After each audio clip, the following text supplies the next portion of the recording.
12 already, baby. And this is the NFL Deeper Dive presented by fantasydraft.com. I'm Dave Lochran. With me, my boy Ben Rasa and Alex Baker, Awesomeo himself. Fellas, coming up on Thanksgiving, 3/4 way through the season. It's moving quick again, ain't it, Ben?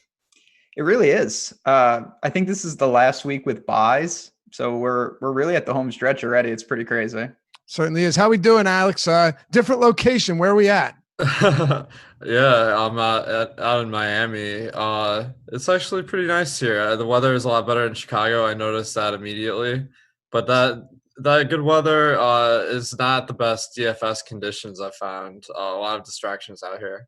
Yeah, I can imagine. Oh, all right. Well, we got a lot, 11 games to talk about and some pretty significant injuries. Also, a cornerback who will not be playing today is a healthy inactive in Washington. A whole lot to get into and more. Kick it off with the first game on the list, Buffalo and Denver. Now, Ben, I mentioned this throughout the week on the NFL strategy shows, which suggest and recommend everyone check out and watch with us. Get yourselves ready throughout the week so you don't have to cram everything in on one day. But you have 1, 2, 3, 4, 5, 6 games with totals of 41 or lower. This game has the lowest total on the slate. Now, that isn't to say that there isn't a player I like quite a bit here, but Buffalo and Denver, a 37-point over-under. I'm pretty sure the weather is not going to be all that spectacular here. And the Browns or Bills have a 20.5 total, the 16.5 for the Broncos, lowest on the slate. And we're going to go through 4 games right out of the gate. I'm sorry, 3 games right out of the gate that have totals of 40 or lower.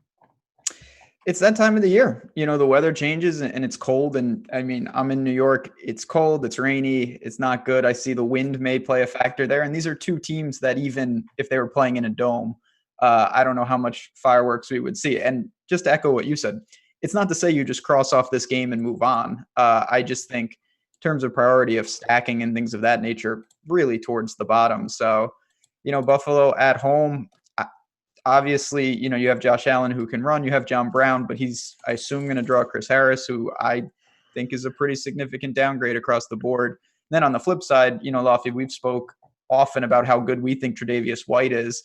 I'm sure he'll take Sutton today. So it really is not the greatest matchup. Philip Lindsay looks healthy, and he's someone I don't mind going to. That's actually the one guy I like quite a bit today. Now, once we get our final ownership run, I think that'll tell us a lot. But, you know, you had Miles Sanders coming in at very high ownership. And then you have Alshon Jeffrey's playing, but Jordan Howard's out. Nelson Aguilar is out. So big time upgrade for Carson Wentz.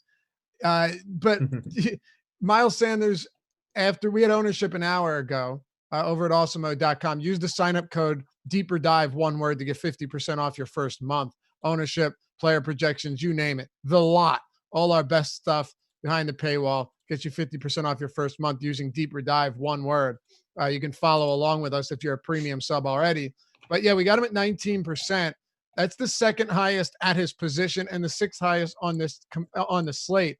Philip Lindsay's come up a little bit, but 13.9 isn't crazy. We saw Fangio and the coaching staff here actually get him a lot more involved. Out-touched Royce Freeman 18-9 last game and out-snapped him for the first time in 7 weeks. So I think that's an interesting spot to look at, Alex. I wouldn't say Philip Lindsay is a priority, but certainly somebody that in a game like this, I don't need it to have a 50 over under to look at him and say, you know what, Buffalo's defense, their pass defense is top 10. Ben mentioned Tre'Davious White, phenomenal corner. Brandon Allen is quarterbacking this team, and the Bills' defense has actually struggled lately on the ground. Outside of Miami, they coughed up a 147 on the ground to Nick Chubb in Cleveland, 127 to Adrian Peterson. He went over the 100-yard mark. And then Philly put up 218 on them with Sanders and Howard combining for huge games. That has been their weak spot. I'm hoping that Philip Lindsay and this team can exploit it. What are you doing with this game? Yeah, I think Philip Lindsay is really the play of the game. He's just cheap, and Denver is not in the greatest spot because Buffalo is a pretty good defense, especially against the pass. against the run, as you mentioned, they're a little bit more vulnerable. And Lindsey, not a great pass catcher, so that's where he's going to do the damage. I do notice that this 5K, 6K range, depending on the site, it has a lot of great options this week. So I don't think Philip Lindsay is a necessity. But I do like the fact that it's a game where there's not going to be much fancy ownership, and that provides a benefit if you're playing a game that no one else is. Do you have any interest in the rest of this game? And what about defense? Um, I think the Broncos defense is probably the one I go to. They're just extremely cheap. Every time that a team's facing the Bills, I'm pretty interested because Josh Allen does throw more than average interceptions, and the price is really, really good. Like on DraftKings 2,400, that's one of the cheapest, and on Fantasy Draft at 5,200, Yahoo at 12. This is probably the cheap defense of the week. Yeah, Ben, the Broncos defense to me is really appealing here, just because I think on DraftKings at least that they're underpriced. Oh, no doubt. Now they're gonna be overowned. They just simply are. There's no doubt about it. But from a lineup construction standpoint, it really opens it up. And again, with wind, I don't like it gets overblown. I think unless it's really windy, it doesn't affect much, but it's just not an environment that I think is going to produce a ton of shootout potential. And that's good enough for the Broncos defense. Do you have any interest outside of Lindsay? I know you basically said Lindsay's the only guy, but is there anything else you want to hit on from this? Not really, honestly. I think, someone like Singletary, someone like Fant, these are guys I may get to a sliver of just by a product of a lineup or two, but overall it's a game I feel pretty comfortable getting away from on the whole. Okay. Alex, anything else to touch on here? Maybe the tight ends, because there are Noah Fant is kind of emerging guy, and Dawson Knox as well. I'll just mention that I am thinking about them, but they don't really stand out at this point in their careers. Okay. Let's go to Chicago, New York. First of all, this is another game with a disgusting total. 40 right now. Bears 23 implied total. Giants 17. 6 point, a touchdown spread here. Giants getting 6 points, no surprise.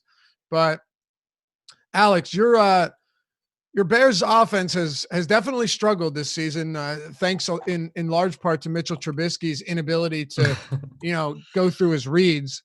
But here we are, and the Giants defense, Janoris Jenkins has actually been good lately. He's really improved.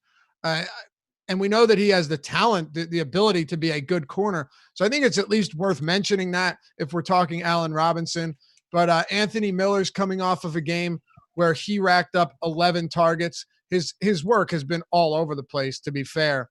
But David Montgomery's been disastrous. Again, thanks to the blocking and inability to get anything going through the air. But talk to me about this offense here against the Giants. So I think I might give Mitch Trubisky one more shot here because the Giants defense as a whole has been pretty weak. In fact, Mitchell Trubisky was my beer goggles play of the week because he's been averaging 5.6 yards per pass this year. I mean, I think that's a little bit fluky, but it does show how inept he has been.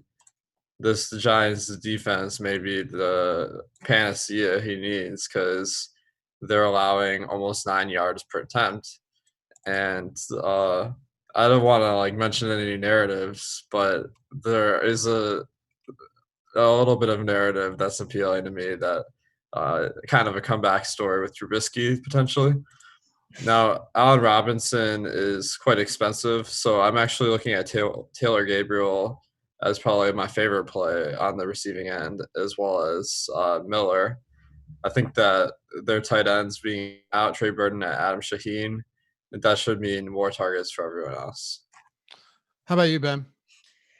Yeah, boy, I mean, if Trubisky's going to throw the ball 43 times at this price, it's hard not to at least consider him as a pay down option, as bad as he is against this team. The frustrating, I guess, tricky part is if you do want to stack them, I mean, you're probably gonna have to take two of these guys because Robinson's the clear number one. But then, as Alex mentioned, Gabriel 14 targets last week, and you mentioned Anthony Miller had double-digit targets.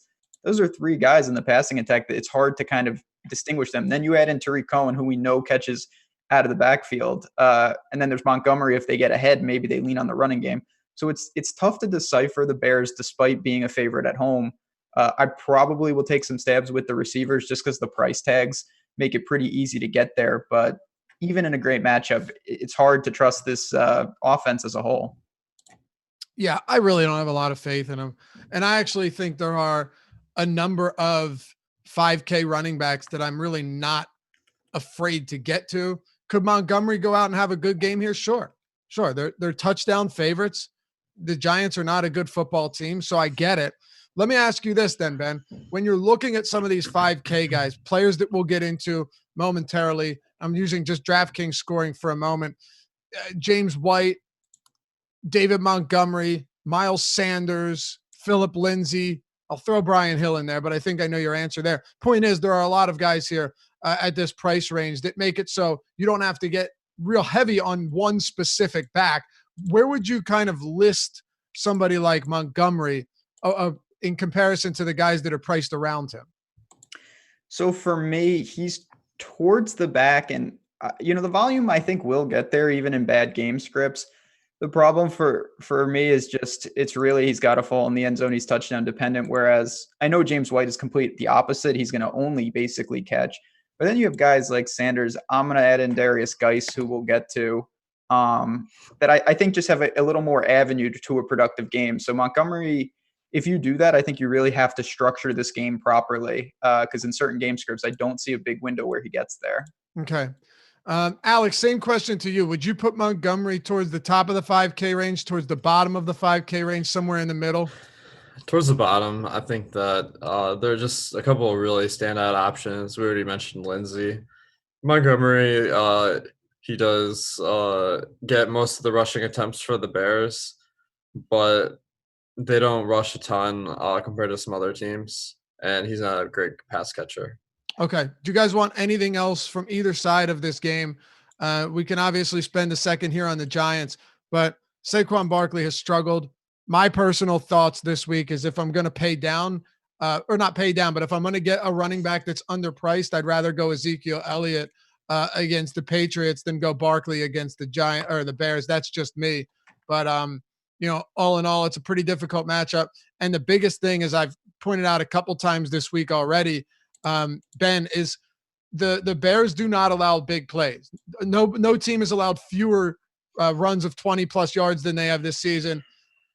Saquon Barkley's bread is buttered by going for -2, 1, 3, -4, nothing, and then breaking off a 50-yarder. I don't see that upside being there against the Bears, who have disallowed it literally all season in the passing game and in the run game. What about you? Yeah, the only thing I'd say about Saquon is you're getting him at a discount in price and ownership. So that always has some appeal just because he's a fantastic player, but it's not the best spot. I think the Bears defense holds merit here. Daniel Jones certainly not above fumbles and picks on the road. So in a massive game stack, of course, Saquon is a logical run back spot, but on its own, there's just so many other backs that I'd prefer to pay up for. Okay. Yeah, I'm with you here. Alex, final thoughts on the Giants? I think I'm interested to see what happens with Sterling Shepard coming back from the concussion. The Giants receivers actually aren't that cheap this week, so I'm not really crazy about them. But him and Tate have a very similar build, and I'm kind of thinking that they're gonna take away from each other's production. But because the matchup's so bad to begin with, it's pretty hard to land on either of them anyway. Okay.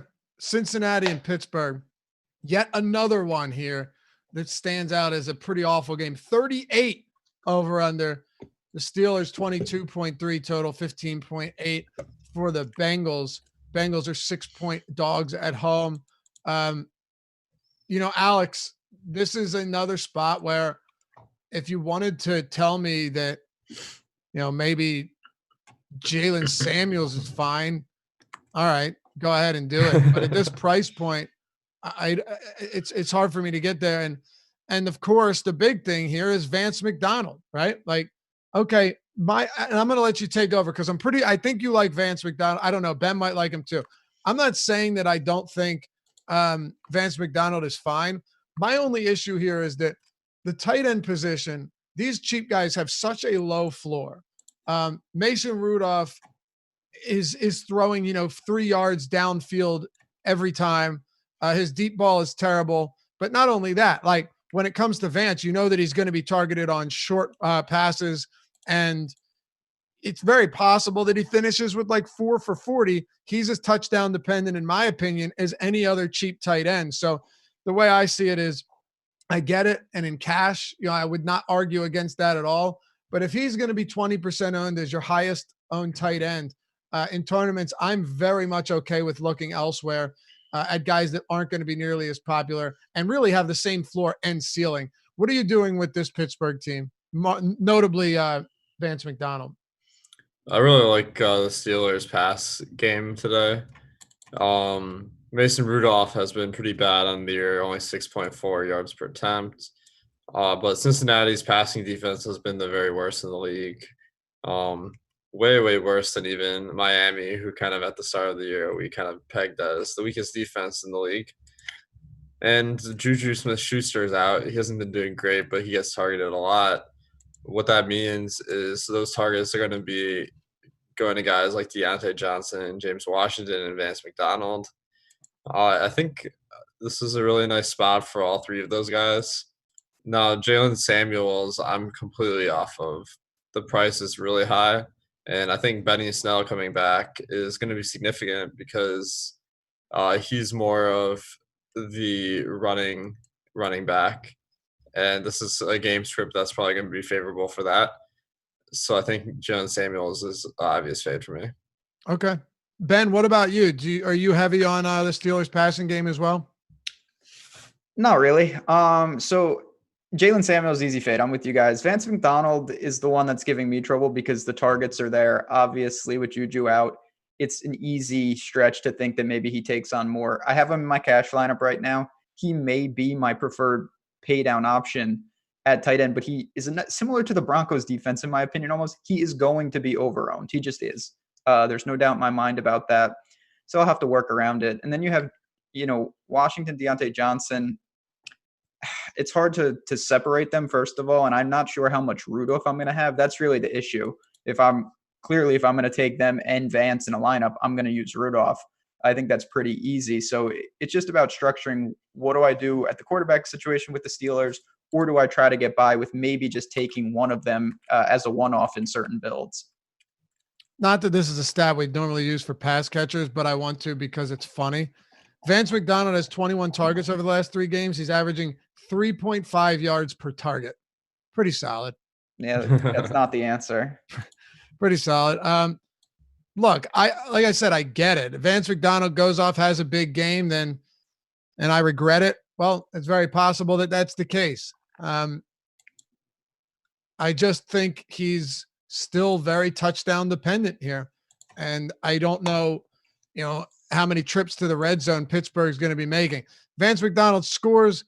All right, well, that sucks. And to be clear, right now, Vance McDonald's still one of my highest owned tight ends. I just think that there's a lot to be said about looking at some other similarly priced players that are pretty much in the same spot with the same type of targets and same bad quarterbacking. The matchup, of course, as Alex mentioned, definitely comes into play. But the other side, Alex, Cincinnati, not only is their defense bad, but this offense has just absolutely been ground to a halt. Joe Mixon has played pretty well recently, which is encouraging, but outside of him, it's been hideous. Tyler Boyd's coming off a 3-target, 1-reception, 0-yard game.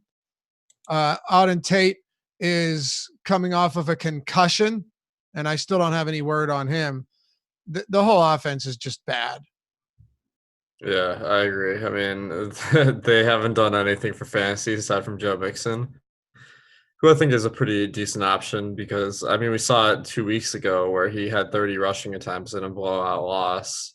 If they're going to him in garbage time, that's a really good sign because, I mean, he's kind of game script proof. And I think that he doesn't really stand out in that middle tier price range, but he is a reasonable option. Ben, anything for Cincinnati? I mean, yeah, Mixon has shown I should have known. Getting some work even in bad game scripts. The line is getting I mean, I'm trying to find the positives. I believe Glenn is making his debut for the Bengals here. That will bolster the line a bit. They need all the help they can get. It's an awful offensive line, and we've seen Mixon struggle because of that reason. I'll save my hot take, but I do have some thoughts that Cincinnati does hang in this game. So I don't mind it. I just think it's going to be on the lower scoring side overall. Okay. Just by the way, you mentioned Cordy Glenn. I think this is a pretty important point. It's definitely not going to take them from being the worst team in the league to anything that's even remotely respectable. Yes. But I do see this as at least bolstering the line. You just mentioned it. Does it do enough for you though to say like, all right, you know what? Maybe they will be able to move the football today. For me, I've looked at Mixon recently and I said, okay, you know what? He's getting a lot of work. It hasn't been the most efficient, but he's starting to get in a groove. This can only, I don't think there's anyone who's going to argue that this is going to hurt their line. It can only help. So if it opens up a little more and gives them, it's not the easiest matchup against the Steelers front. That's another issue. But at this point, Mixon is going to have the volume to justify possibly a mid-range play with him, and one I'm willing to go to in spots. Alex, anything else on this one? Yeah, I'm just off the Bengals receivers because Finley has just been dreadful. Like Trubisky levels of awfulness, 5.6 yards per pass. Okay. Ben, let me go back to you for Cleveland and Miami. This is where things begin to get a little bit interesting, at least. Cleveland Browns are 11-point favorites. They have a 28.3 total, 17.3 for the Dolphins, 45.5 over under.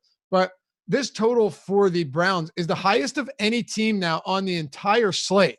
So take that for what it's worth. 28.3 is higher than the Saints. It's also higher than the Falcons. It's higher than, well, everybody. So looking at the backfield, this is where I think, there could be a lot of implications for from a fantasy standpoint, and we'll still get into, Odell Beckham and Jarvis and everybody else. But with Nick Chubb, last week, he didn't see a single look or touch on third down. It was all Kareem Hunt, but he still had 27 carries in a game where they played with the lead. And I'll take that all day long. Now his price is up. He's expensive, but he had 27 carries, and Kareem Hunt was, used as a complementary role in the backfield, but also has been targeted 17 times in 2 games. I'm pretty much looking at him as a receiver right now. And still Nick Chubb is a guy that, yeah, he's expensive, but in the spot like this, where you're almost 2 touchdown favorites, to not think that he gets another easy 20 plus carries, I think would be mistaken. Is it enough though to pay for him, knowing that he's been pretty much phased out of the passing game? That's the problem with Cleveland I have, especially in the backfield, is Nick Chubb and Kareem Hunt are in very good positions. I see it. I just don't know if the salary, if I can get there. Like you said, if he takes a virtual 0 just to make it easy in the passing game, even if he has 25 plus carries, that's a Derrick Henry situation where you probably need him to fall in the end zone twice to really get there. And that's a tough ask. On the flip side, Kareem Hunt, they're most likely playing for the lead. Even if he gets 6-8 targets again, that's pretty much all he's going to get in terms of massive workload. And at 5,600 on DraftKings, a similar price kind of across that industry, it's hard to justify me going to either of these guys despite what is clearly one of the best matchups on the slate. I hear you. God, it's so tough not to have interest there though, Alex. That he's expensive, but it feels like a game where if Nick Chubb fell into the end zone 3 times, you'd be like, oh, okay, makes sense. What are you doing with the backfield, Alex? I think I'm interested in Chubb for sure. He's not a guy that gets a ton of work in the receiving game for that price tag, but it's a great matchup versus Miami. Kareem Hunt has been kind of interesting because, as you mentioned, they're using him as a receiver, and he's sharing the field with Chubb a lot. So that mitigates some of the damage of Hunt being in the rotation now. Hunt is kind of interesting because if something happened to Chubb, then he just has a huge upside that like most players don't have because he already is getting enough work to maybe consider. But I think this might be the blowout of the week, Cleveland versus Miami. So I think going to Chubb makes a lot of sense. All right. Now, what are you doing with Odell Beckham, Jarvis Landry? David Njoku was looking like he might have been activated from the IR, but he will not be returning. We'll have to wait another week with that ailing wrist. Are you going to Baker Mayfield? Are you going to the passing game here? I was actually looking at our NFL syllabus, and our own Chris Randone put Baker Mayfield. I was shocked by this as the cash game lock for this week. Where are you at here on the passing game for Cleveland? I am gonna fade it. I think that the problem is in this kind of spot, from a median projection standpoint, it looks good because Baker Mayfield versus a weak defense, he's gonna have a good game on average. But then when I run my top stacks tool, I find that these games where it's very lopsided don't tend to be very good for stacking. And what that is coming out to be in my simulation is that Cleveland only has a 3% chance of being the top stack of the day, where Baker is 10% owned. And that is like a big part of my process because if you want to get a big edge over other people, you gotta take it one step beyond just the projections. Okay, Ben, do you agree, or is this spot you're hammering? No, I'm not hammering. It's just it's hard not to have some. So this is the thing. I just spoke about how I don't really like Chubb and Kareem Hunt just because of the price tags. Mm-hmm. It's hard for me to say, you know what, I'm going to try to get away with no Cleveland because, right, as you mentioned, the highest implied total on the slate. Miami secondary was bad. I believe they sent 2 safeties and to the IR. Our corner is not playing. It's just decimated. There's nobody that can stop these guys. It's more of a pick your poison situation. So Odell in particular, I know he's going to garner some ownership. I know a lot of people are thinking this is the eruption spot. I do have interest, though. I think at home, I don't want to say it's a get right spot. It's just a spot where Cleveland should have their way. And I expect him to have opportunities to make some of those slate breaking plays. We've been talking about this eruption spot for a while. Yeah. I mean, it isn't to say that this might not be, or that this is not going to be the day. I think it definitely could be. I mean, it's definitely a good spot. We just saw John Brown erupt against them. So I hear you. Well, let me ask you this, the same thing I asked you a couple of games ago with Montgomery. When it comes to this price range for somebody like Odell Beckham, where he's priced similarly to Mike Evans and Chris Godwin and Edelman and Lockett, not all of those guys whom I love, but many of them I do. Where are you putting Odell Beckham in that hierarchy today? So for me, he is towards the top, but the thing that I don't want to say it makes it easier is that he is tied to a team that I know I want interest in. Whereas like Seattle, if I don't get to Lockett, I think I might be able to just get away from the game itself or get away from Seattle itself. So with Odell, it's more structuring. Okay, if I don't use Landry, if I don't take one of these backs, I'm kind of funneled to Odell in some of my builds just because I feel very confident that Cleveland will move the ball and will be effective. And I want to make sure I at least have an out within the game. Alex, are you doing anything with the Miami Dolphins who on this slate, as far as implied totals go, are actually fourth lowest, but it's 17.3. I gotta mention Patrick Laird because I'm sure a lot of the people have been seeing Twitter go off with this guy. He got 8 targets last week out of the backfield, but he really wasn't on the field enough to justify ownership in DFS, in my opinion. As hard as it is to say it with all the hype. But I am interested in this Miami Dolphins offense. I think that Devontae Parker has been tremendous. His price is up a little bit to the point where he's not a good DFS play, but he is someone maybe that will go under the radar. And then pretty much everyone I'm a little bit interested in. Jasicki, who's been seeing more and more snaps throughout the season. Alan Hearns, who signed a contract extension that kind of solidified his role on the team in my eyes. And maybe even a shot on Albert Wilson, who he was tremendous last year, but hasn't really materialized this year. Cleveland's defense isn't really anything to be scared of, and Fitzpatrick has been throwing the ball a lot. And I can't forget Kalen Balazs. He's someone that I feel like everyone is off of, but he's getting a lot of workload, and that's enough for me. Oh man, you're a stronger willed man than I am. Let me tell you that. Just give me all the Dolphins. It sounds like it, dude. I touched down in Miami, and all of a sudden I'm a Miami homer. It's crazy. Ben, I'll give you a crazy stat. Patrick Laird was targeted on 55% of the routes that he ran last week. Yeah, if he does that again, and it's on but he only ran 11 routes. That'll get you. I mean, I didn't even know this guy was a thing. Alive? Yeah, alive. Well, I remember him. I think he went to Cal. I'm fairly certain. I kind of remember him from there, but I'll say this: if I run it back with a Dolphin, Allen Hurns, Balazs, much more my priority. I know this is the shiny new. I don't even classify them as that. Guys are going to get opportunities. They're a little more expensive, but you're probably going to get a discount in ownership, which is ridiculous to say. So don't think you need to, but if you want some Dolphins exposure, there are some cheap guys. Okay. I'll stay with you then. Go to Atlanta and Tampa Bay. This is the game that we need to really nail down. Not because we want to talk about the good plays here, but because it is going to be uber chalk, like just absolute most popular. For example, you've got 1, 2, 3, 4, 5, 6. There's like 7 or 8 guys from this game in the top 20 of ownership this week, Ben. And of course, we expect to see a lot of scoring, but I mean, is there any way that I don't want to say get away from it, but is there any way that you find ways to differentiate on a slate where you have 2 games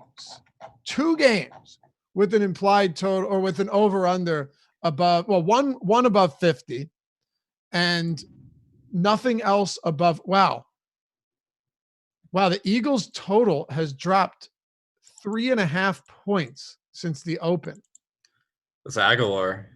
Yeah, I think it's the weather, honestly. But so 52 points is the highest total, and then Ben, it drops to 46, which is the Panthers and Saints. Not a lot of high total games at all, and that for good reason. But everyone's going to be here. Yeah. The NFC South is dominant in DFS today. There's no doubt about that. Pretty much every day when they. Yeah, that's a fair point too. So this game, I think it's more about, I could rattle off the obvious plays and say that I like them. I think it's more about structure, in my opinion, as it normally is. It's not that hard to identify guys. Like Julio's clearly in a great spot. The question is, if you play him, how do you leverage what is going to be massive ownership? If you don't play him, do you play Calvin Ridley because he has such a better chance to erupt if Julio doesn't? And then on the other side, you have Edmonds and Godwin. Jameis, even though he's inefficient, he seems to get there each and every week. So it's a game, of course, that I have interest in. And then I want to ask you specifically about. So OJ Howard did a typical stupid thing last week. I don't know if he got benched. It kind of seemed like that. And then apparently he did. Okay.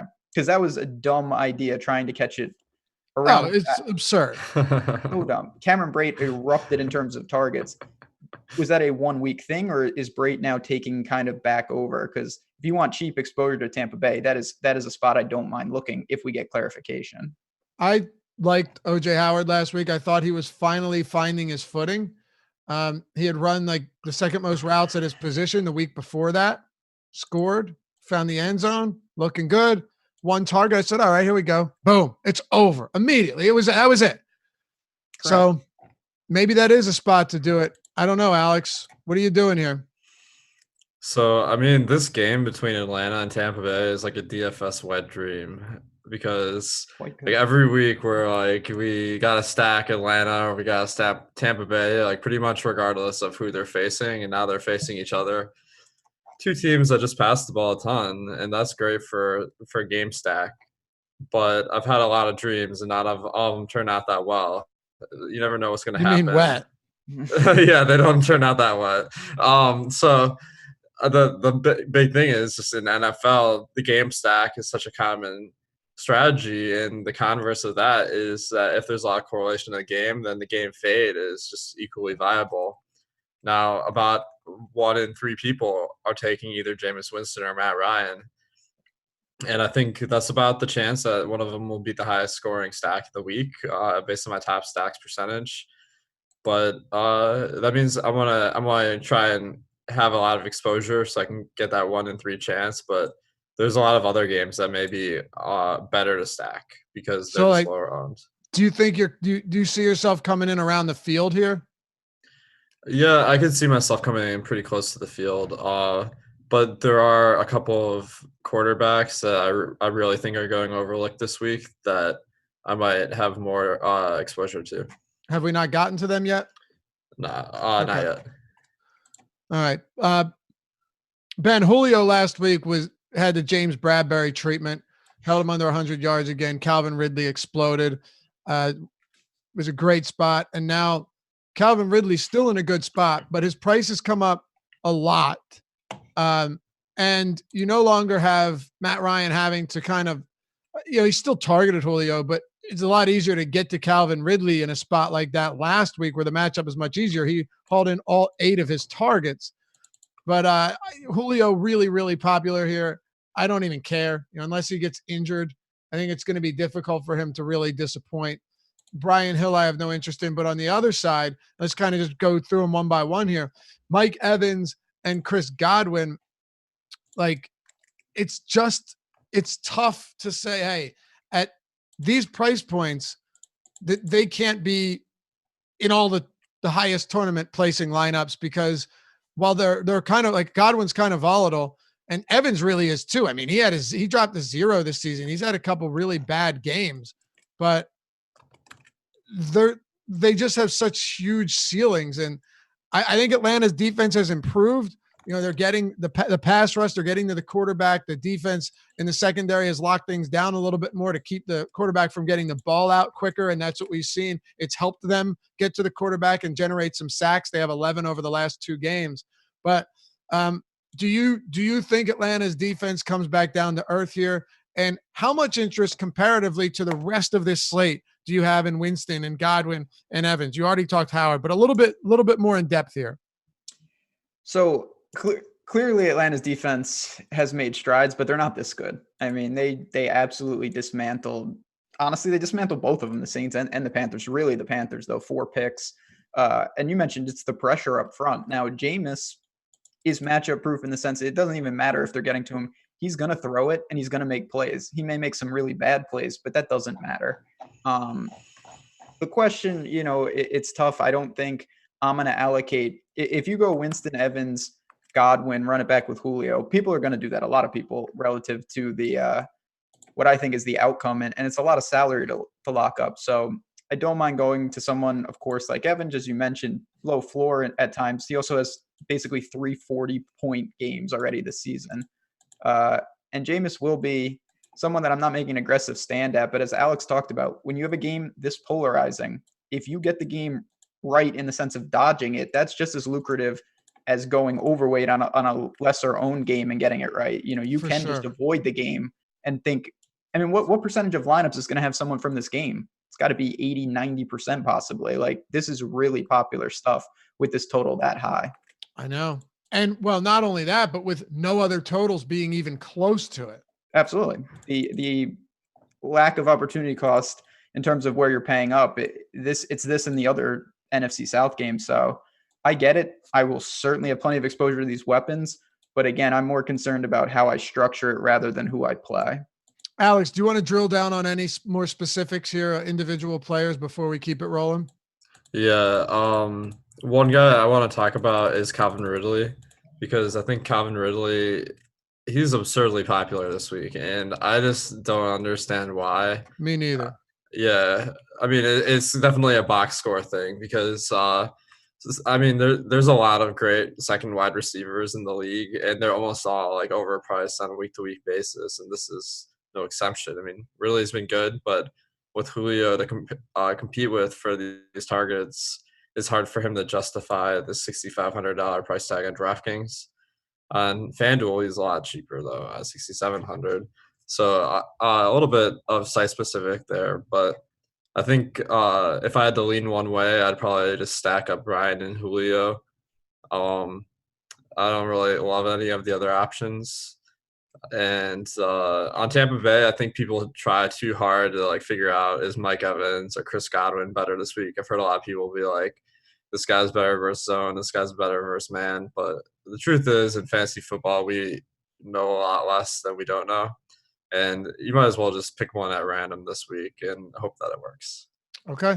By the way, I found it pretty interesting that Calvin Ridley is projected for like 20% ownership on DraftKings.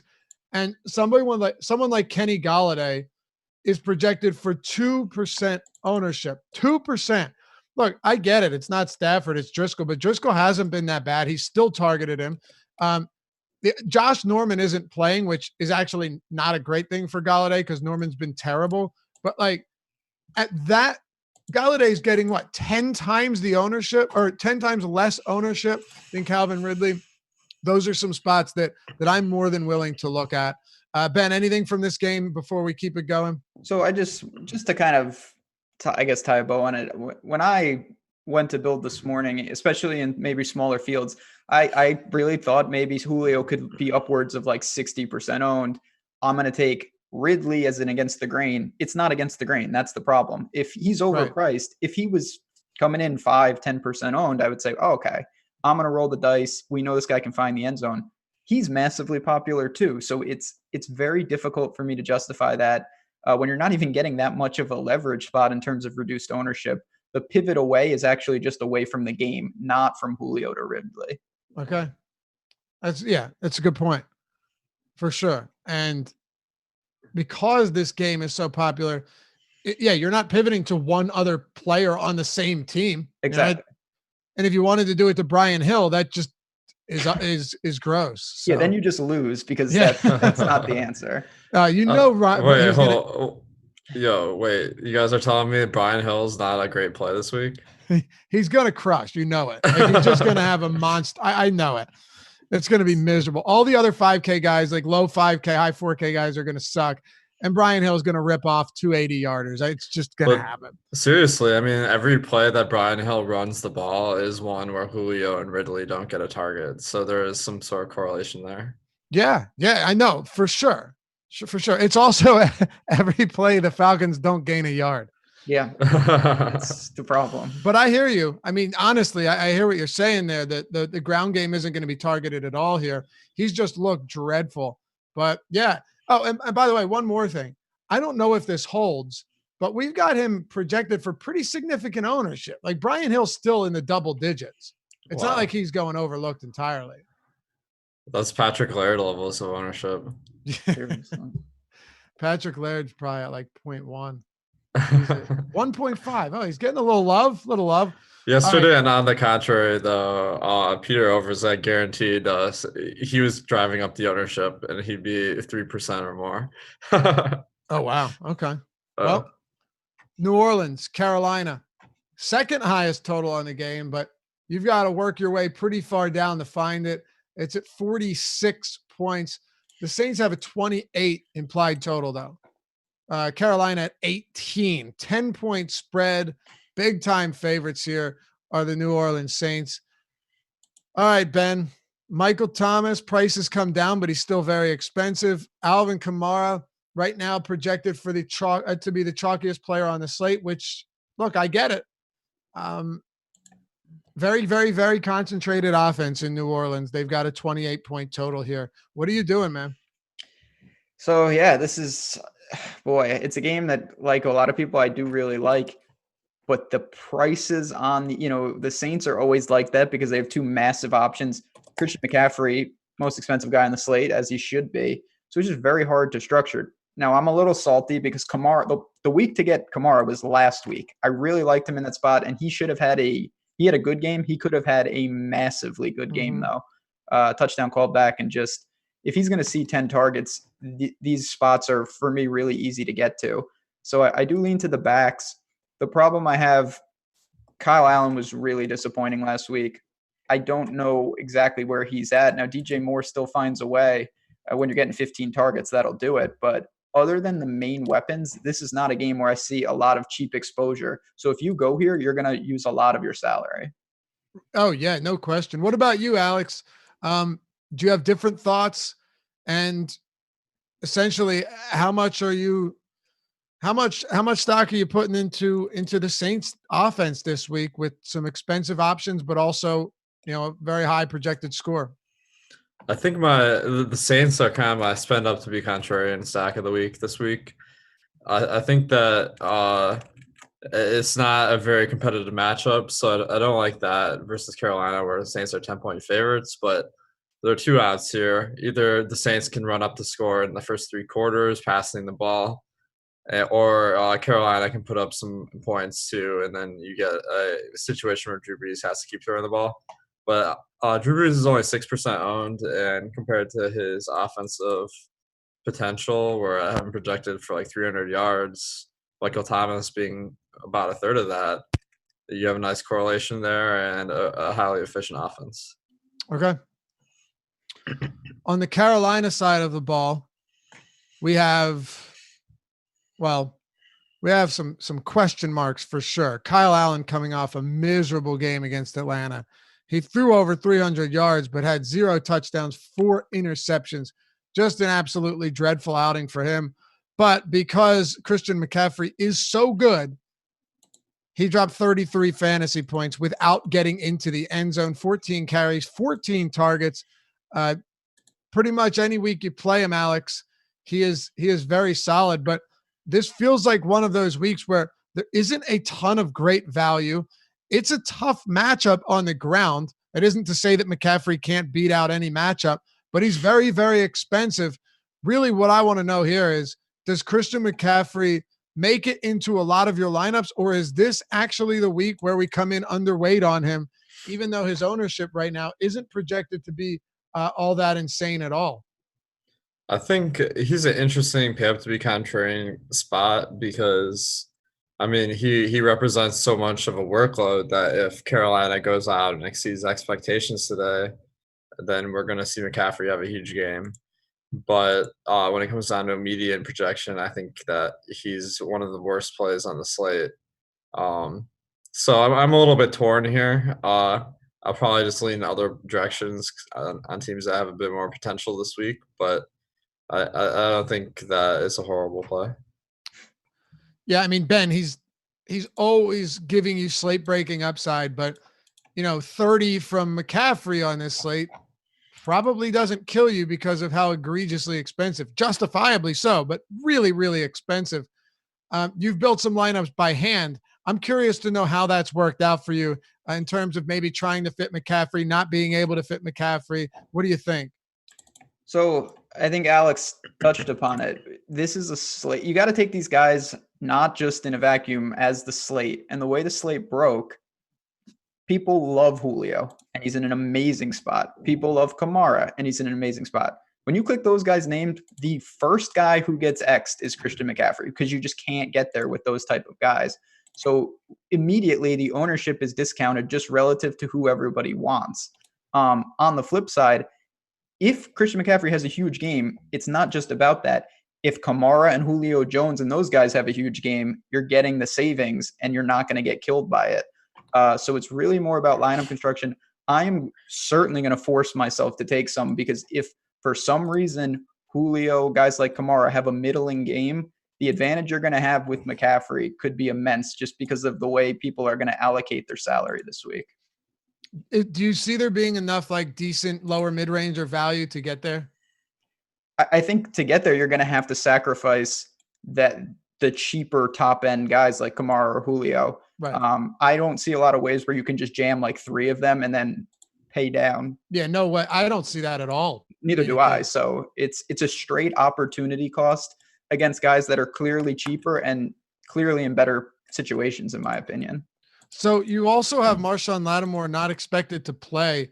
That's pretty significant. Now, this defense still held up last week, more than held up against Winston. I really thought that it would be a boon for Winston going in without Lattimore, to go to a guy like Mike Evans, who's been spectacular this season, but also has always been shut down by Lattimore. It wasn't the case. Evans had a couple of bad drops, ended up having a poor game. Godwin kind of salvaged with a touchdown, but still Lattimore out today, and we're not expected to play. It does help DJ Moore. What about the passing weapons here, Alex? I think that it's interesting because DJ Moore obviously last week was the most popular wide receiver, and now he's one of the least popular. And we know he gets a ton of targets. Well, I guess I shouldn't say that. I haven't looked at our ownership projection, but he is not nearly as good a play this week. It's a spot where it's going to be hard to score touchdowns for Carolina. But if he's going under the radar a little bit, he's a high volume guy, so he can get you there. Okay. Ben, thoughts on the pass catching guys, Olsen and specifically Moore, but Curtis Samuel as well? For me, it's with Carolina and the way they're kind of structured right now, I'm probably just going to go try to get McCaffrey or Moore and not mess around with cheap exposure to them. I think the value comes from different games, and then I'm going to pay up for these obvious NFC South games. But when I target them, I'm going all the way up most likely. Okay. Do we want to hit on anything else here, or we covered it? No, I don't have much. Okay. Oh, so we've got 5 games to go here, and a couple pieces of injury news that are going to definitely influence this slate. You're gonna need to be like, if you're making lineups right now, just be prepared to change a lot up with a few pieces of pending injury news. I do also want to let you know that Yahoo Daily. You know what, man, this is killing me. I almost read the wrong read. I'll come back to that after this game. My apologies to everyone involved. Washington and Detroit. What about? Okay, so Ben, this is where I'm at here. I know that Kenny Golladay isn't a top option, and he's not somebody that I see myself having a ton of, but we have him projected for 2 fantasy points. See, now I threw myself off, man. I make a mistake and I can't get back on track. 2% ownership, right? And you're not seeing him projected for many fantasy points. But Norman's out. I don't think it makes a big difference because he's been bad anyway. But Golladay has a 10.5% touchdown rate this season. Him and Marvin Jones have been, the 2 guys that have been peppered in the red zone. Clearly the 2 most heavily targeted options on this team. They don't really have a run game. They're favorites. Like, I don't know. I think if you're getting away from Ridley, one place that I'm willing to go is Kenny Golladay here. I get it. He's a little bit expensive, but it's not like Driscoll's been terrible. I think just Detroit's passing game is kind of interesting on a slate where most of these games are unappealing. And as a whole, this one is too. I totally get it. But if we're trying to find something different from Atlanta and from Tampa Bay, I might actually look here. Where are some spots that you're looking on this slate? And is this one of them that you might get away from the chalk with? It is, and I'm interested. I know Alex alluded before to a couple quarterbacks that he likes. I'm interested to see if Driscoll is one of them. I'm interested in Driscoll a bit. I have some interest. Now, Hawkinson is also a late Q, which I think is a little more serious than if he was just questionable throughout the week. That did pop up, so maybe he sits. And I'll be honest, I don't think it's a huge difference, but I think more people are going to look to Golladay because Norman got ruled out, and they don't understand that actually doesn't mean he's been awful. Right. I wish there was no word on that, and Golladay would be really under the radar. But just to put a bow on it, and then I'll pass it to you guys. Jeff Driscoll hasn't been horrible. He can run. He's going to get you some cheap production on the ground. And if you pay down there, that is one of the easy ways to get exposure to the games we talked about that are in clearly fantastic spots. That's what disappoints me as well, though. The fact that, Golladay might be viewed as a better play now. Yep. Because Norman is out. Kind of sucks, but I don't know, Alex. What are your thoughts on the Detroit Lions? I'm gonna have to disagree with you guys and say Jeff Driscoll has been pretty bad this year. I mean, not bad compared to guys like Ryan Finley and Mitch Trubisky, but he's only averaged 6.6 yards per attempt on the few starts he's gotten. And as you mentioned, he does run the ball a little bit, but it's still a huge hit for guys like Golladay and Jones, where Stafford was averaging more than 8 yards per pass. So I think these guys are a little bit overpriced.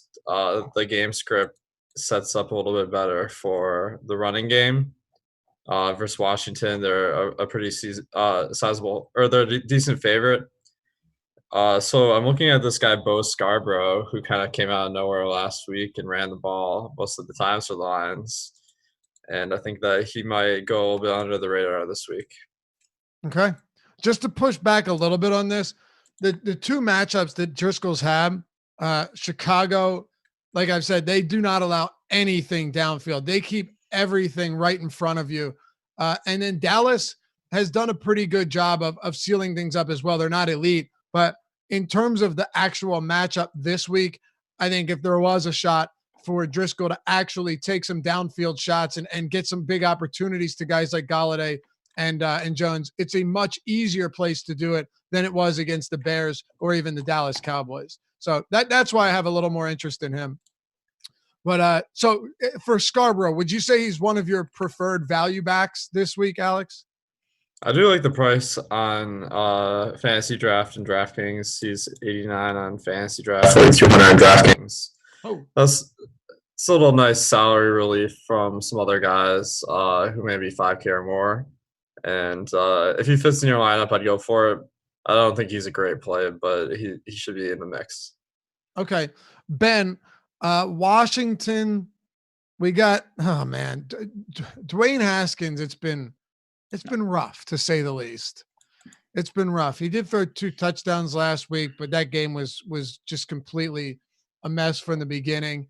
Now you've going up against Detroit, Darius Slay. If you're going with like Driscoll and say you want Galladay and Jones in there, do you run it back with McLaurin and say, hey, you know what? Maybe he can beat Slay deep and maybe Haskins can get him the ball. Maybe Darius Geis can do something on the ground, or are you just avoiding Washington altogether?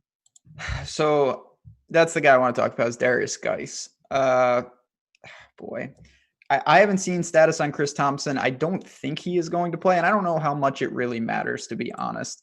I think this is more of an internal situation. Trending towards not playing, by the way, Okay. last I looked. So I don't know. I really don't. Is Darius Geis, do they want to see what he can do? Is he going to get a massive workload here? He's a guy that I really like. I think the only thing that will hold him back is volume. The price is fine. The matchup is fine. And he would be the one guy from the Redskins that I'm willing to go to. So I have interest that, you asked at the beginning, Laffy, about David Montgomery. And I said, Geis would probably be one of those guys that I would be comfortable with along with Miles Sanders. And I'm going to have exposure to him. And it's just the fact I hope he gets first crack around the goal line and is the lead back over AP. Okay. I see that being a possibility, and I don't mind getting to him as a pivot here in terms of value. I don't. Do I feel confident about it? No, but most of these guys I don't feel confident about. So you could definitely do worse. And Geis definitely is explosive enough to make something happen when he's healthy. Quick thoughts on Washington, Alex? Anything here? I kind of am interested in Geis too, but I'll mention that he's facing competition from Wendell Smallwood as well. Smallwood ran most of the routes last week out of the running backs position. So there's some potential that Geis sees more work like we were expecting at the start of the year. But I might wait on it and see as much as I'm getting some FOMO here. Okay, Ben, is there anything else you want to touch on? Or should we move it on to New York? No, I think this is a sneaky game to get some cheap exposure at the QB position in Driscoll. And as a back, as Alex mentioned, you have Scarborough, and I like Geis. Okay.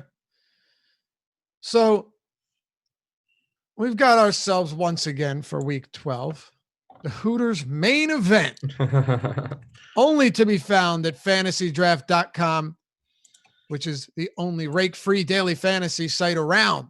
They're bringing that heat, $250,000 guaranteed rake-free contest. You know it as the Hooters main event. It's the largest and only rake-free contest of its kind that you're going to find for week 12, or really any week for that matter. We haven't seen another contest of its kind all season long, and we won't see one this week either. Only on Fantasy Draft are 100% of entry fees paid to the contest winners. Your money comes in, your money comes back out. All you got to do is sign up at fantasydraft.com with the referral code AWESEMO, AWESEMO.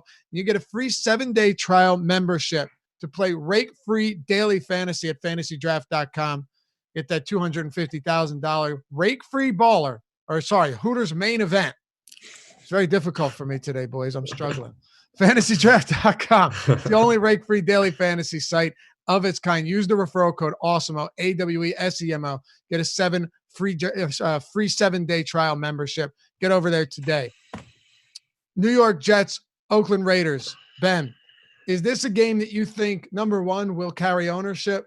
And do you think it should carry ownership? 45.5 over under. Raiders 3-point favorites. There are obviously a couple pieces that we can look at. Darren Waller looking like he'll get some ownership. Terrell Williams is having a pretty good season, finding the end zone quite a bit. On the other side, Le'Veon Bell is priced reasonably. Jamison Crowder's played well. Ryan Griffin coming off a big game. But all in all, these are still two teams that you don't feel great about every week.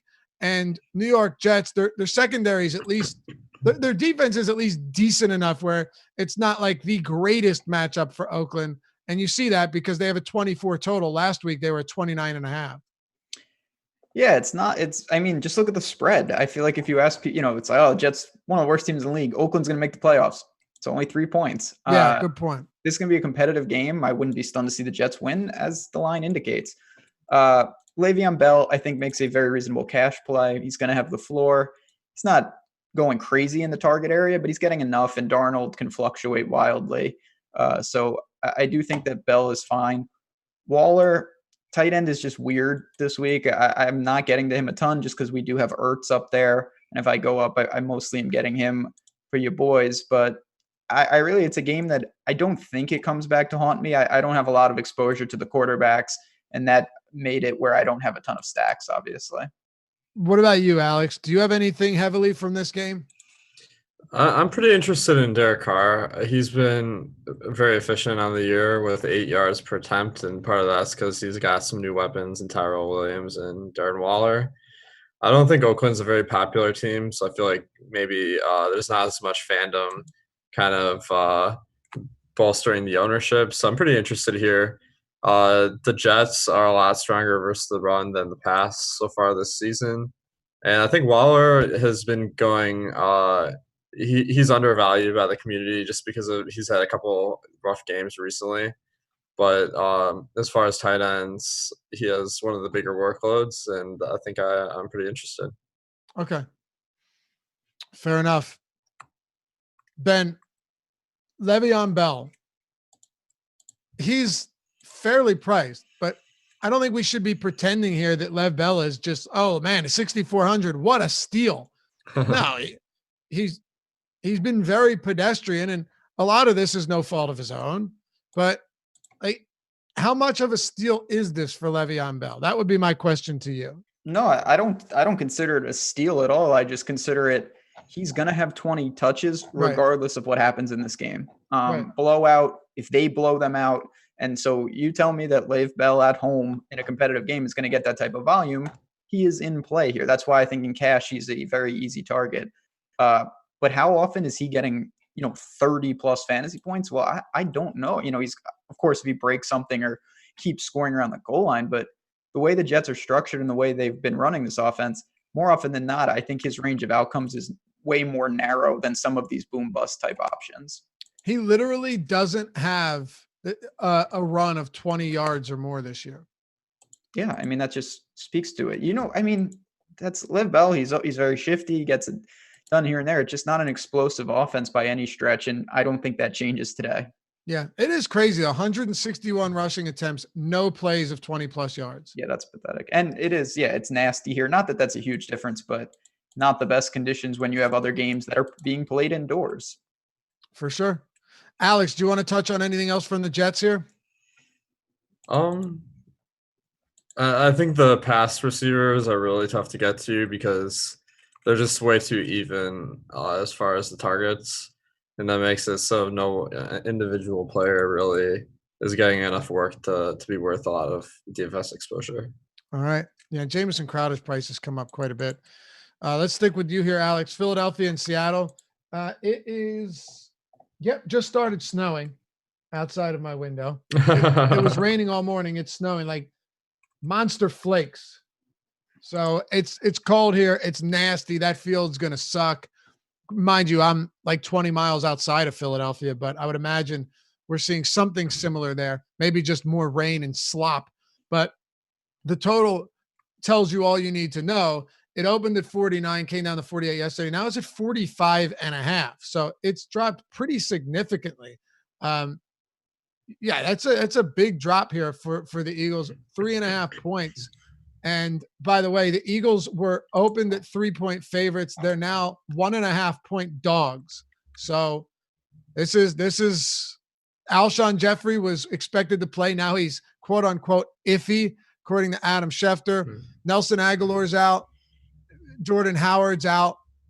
I think you're going to have to expect just a ton of targets for guys like Ertz and Goddard and Miles Sanders in the passing game. The problem I have is, yeah, these guys are going to get targeted, and I'm going to have some. There's no question I'm going to have some Sanders and some Ertz and Goddard. This offense is just decimated. But the issue is, like, while they're going to be targeted, are they going to be able to move the ball even a little bit? It's a risk we have to take for sure. And I still think I really liked the Eagles as one of my favorite contrarian stacks earlier in the week. This is beginning to change a little bit now. Or really just as a game stack for this one, I like everything's pointing in the direction of it not being nearly as favorable, Alex. Yeah, one reason I'm also sour on this game is because Seattle and Philadelphia have some of the biggest fan bases, and that translates to some extent to DFS. Philadelphia has been a really, really tough team to play in DFS this year so far. The backs, of course, are spreading it around a lot. And then Zach Ertz has been pretty disappointing. Dallas Goedert's kind of emerged as the next wide receiver 3, so to speak, because he's in on a lot of plays with Ertz. He's someone I'm considering. I think Miles Sanders is probably one of the best plays of the week because last week I wasn't expecting that they just give him a huge workload with Jordan Howard out, but he did get a huge workload. He played like 80% of the snaps or something. So that continues to this week. I think Miles Sanders is a tremendous DFS play. Okay. Yeah. Using the word tremendous DFS play, the phrase tremendous DFS play and Miles Sanders in the same sentence is certainly scary. But I'm with you. I'm with you. Ben, I feel like you're just kind of forced into getting here. Maybe you're gonna get away from it. I might try. So I'm with you. I liked Wentz a good amount. And some of that's been rolled to guys like Driscoll just because of the situation. Alshon, I think, is interesting. Ertz is my favorite tight end. I do think they find ways to get him involved. Miles Sanders is the most difficult one for me. As Alex just touched about, should have opportunities. And maybe this is a stupid question, but is Jay Ajayi a factor in this at all? I can't imagine. Okay. Fair enough. Yeah. So, if he's going to get opportunities, the one thing that concerns me just a little bit with Sanders, and I'm not saying that this can't be replicated, is he has, I don't want to say saved some weeks, but these 45-yard passes have really bolstered what would have been some mediocre weeks for him. You pull those out, or if that's not going to be the norm, he hasn't been that efficient on the ground. So you're going to probably need a big play from him. I'm not saying that can't happen, but I do worry, even with volume, how efficient he will be. Yeah, and by the way, Doug Peterson mentioned that he was going to get Ajayi involved, right? Let's see. Sal Palantonio saying that he thinks an even timeshare between Sanders and Ajayi now. This is what happens. Very shady. It's not that big of a surprise, though, because Boston Scott got 7 carries last week. I still like Miles. Put it this way. When I was projecting Sanders' workload this week, I was not projecting him to be the bell cow back to begin with. Just so we're clear about this. Like there was no, I know he went to the medical tent for like a minute last game, but he is not somebody that's going to get 20 carries. It's just projecting that it's not going to happen. Whether it's Deuce Staley or Peterson or Mike Groh calling the shots, it's not going to happen. But I do think that he should be more involved in the passing game. And I also think I would personally be surprised if he splits them down the middle with Jay Ajayi. But I guess that answers your question to some extent, Ben. I expected Ajayi to be involved. I didn't expect to see a report like that. No, I didn't either, and appreciate chat. That's why we pay the big bucks. Good looks on that. I'll just say this: the one difference I have is Jay Ajayi is the type of player that I think Seahawks going to be without Clowney today too. So I just wanted to. That's pretty big news for this game. That is. I was just going to say real quick that Ajayi to me is just much more likely if he somehow got going, he could take on a workhorse type role. Whereas Boston, that's not happening. Right. So I just worry a little bit if for some reason the Eagles are wildly effective just running it down their throat, it could marginalize Sanders to some extent. All right. Seattle. Alex, the Eagles secondary has been a lot better actually lately. Jalen Mills is like top 6 according to PFF in cornerback grades this year. He's been very good, but Maddox and Darby haven't been great. The pass rush, that's what it's going to come down to. Can this pass rush get to Russell Wilson and make his life tough? If not, he's going to carve him up even in tough weather. But really, Lockett coming off that shin injury, DK Metcalf. Now you're seeing him with a price that is up a lot. I can't find myself getting to a ton of Seattle. I wish I could, but even Carson, I expect the workload to be there. But how much of him do I get? I don't have a ton of Seattle, and I'm almost considering forcing some in. But I don't know. What are you doing with them? I think it's just an average spot versus Philadelphia, really. Their defense has been above average, and we're seeing Seattle with this 23 total, probably due to the weather maybe, but that's pretty low for them. So there are some reasons to maybe not be that excited about it. As I mentioned too, I feel like Seattle just has that fan base that will just stack them every single week. But I do like Lockett. He's a really efficient player. The price is pretty high, but there's a lot of variance at wide receiver, so he could break a slate. Then it's really hard for me to find another player I like. Okay. DK Metcalf is pretty expensive for his role where, I mean, he doesn't catch many passes. They're just deep ones, so not great for PPR. Jacob Hollister's price has gone up. Josh Gordon is someone that like maybe will be unowned by people using projections, but we know the talent there, so I don't hate it. But overall, not my favorite spot. Okay. So Ben, anything else for Seattle? No, I don't like the spot for them, to be honest. It's just with Gordon as an unknown. Hollister to me is kind of an unknown, and it feels a little chasey. You have Lockett, you have Carson, you have Wilson, all great players. I just prefer a lot of other guys at the similar price point. Do you like anything from Tennessee and Jacksonville where Nick Foles back in action for his second game? Ryan Tannehill at the helm here for Tennessee, 41.5 over under. I mentioned there's 6 games with these low total. This is one of them.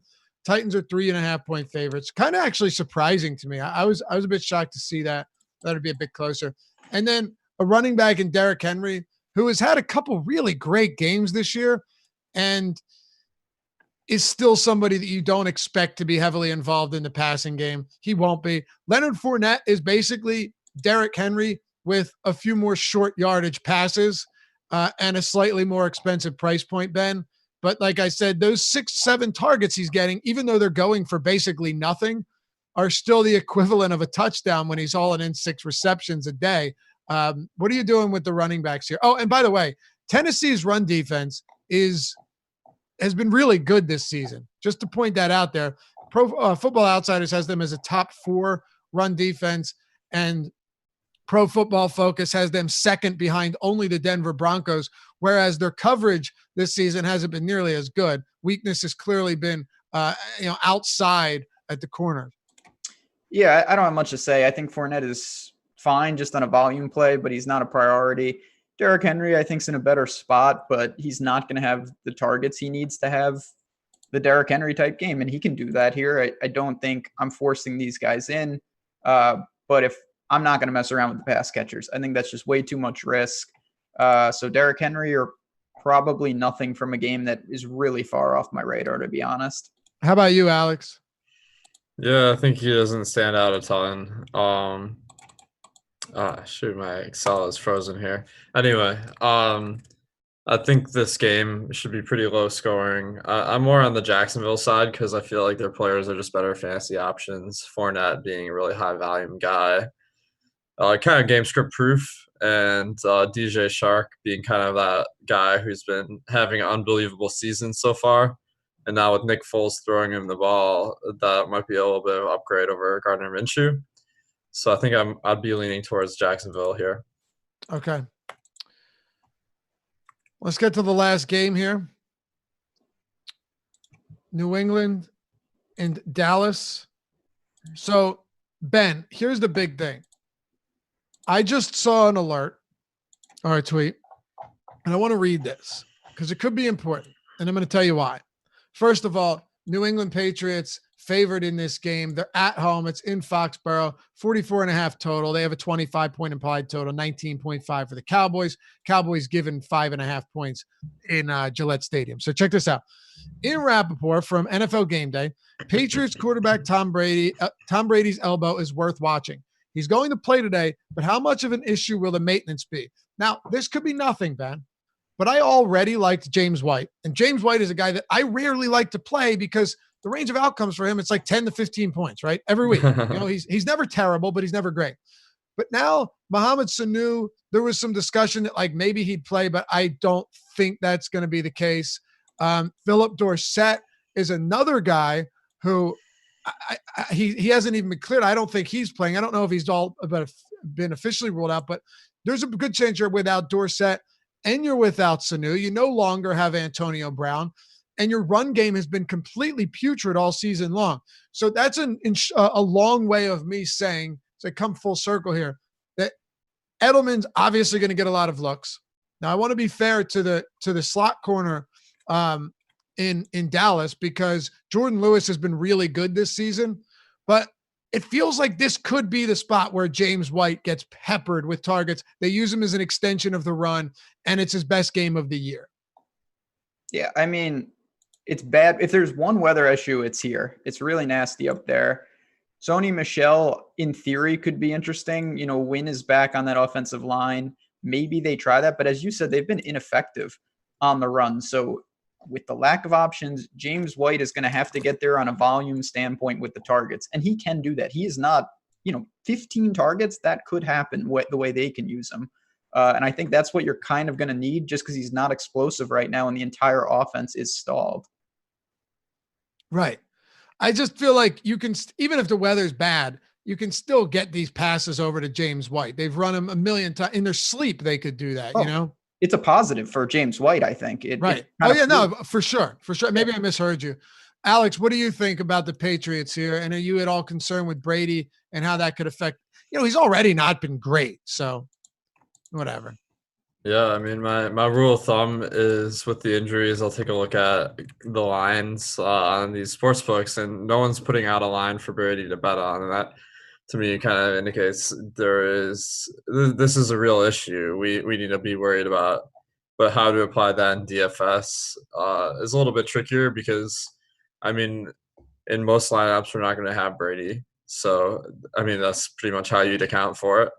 And then maybe have some stabs on him with guys like Edelman and White. I think those are nice plays this week.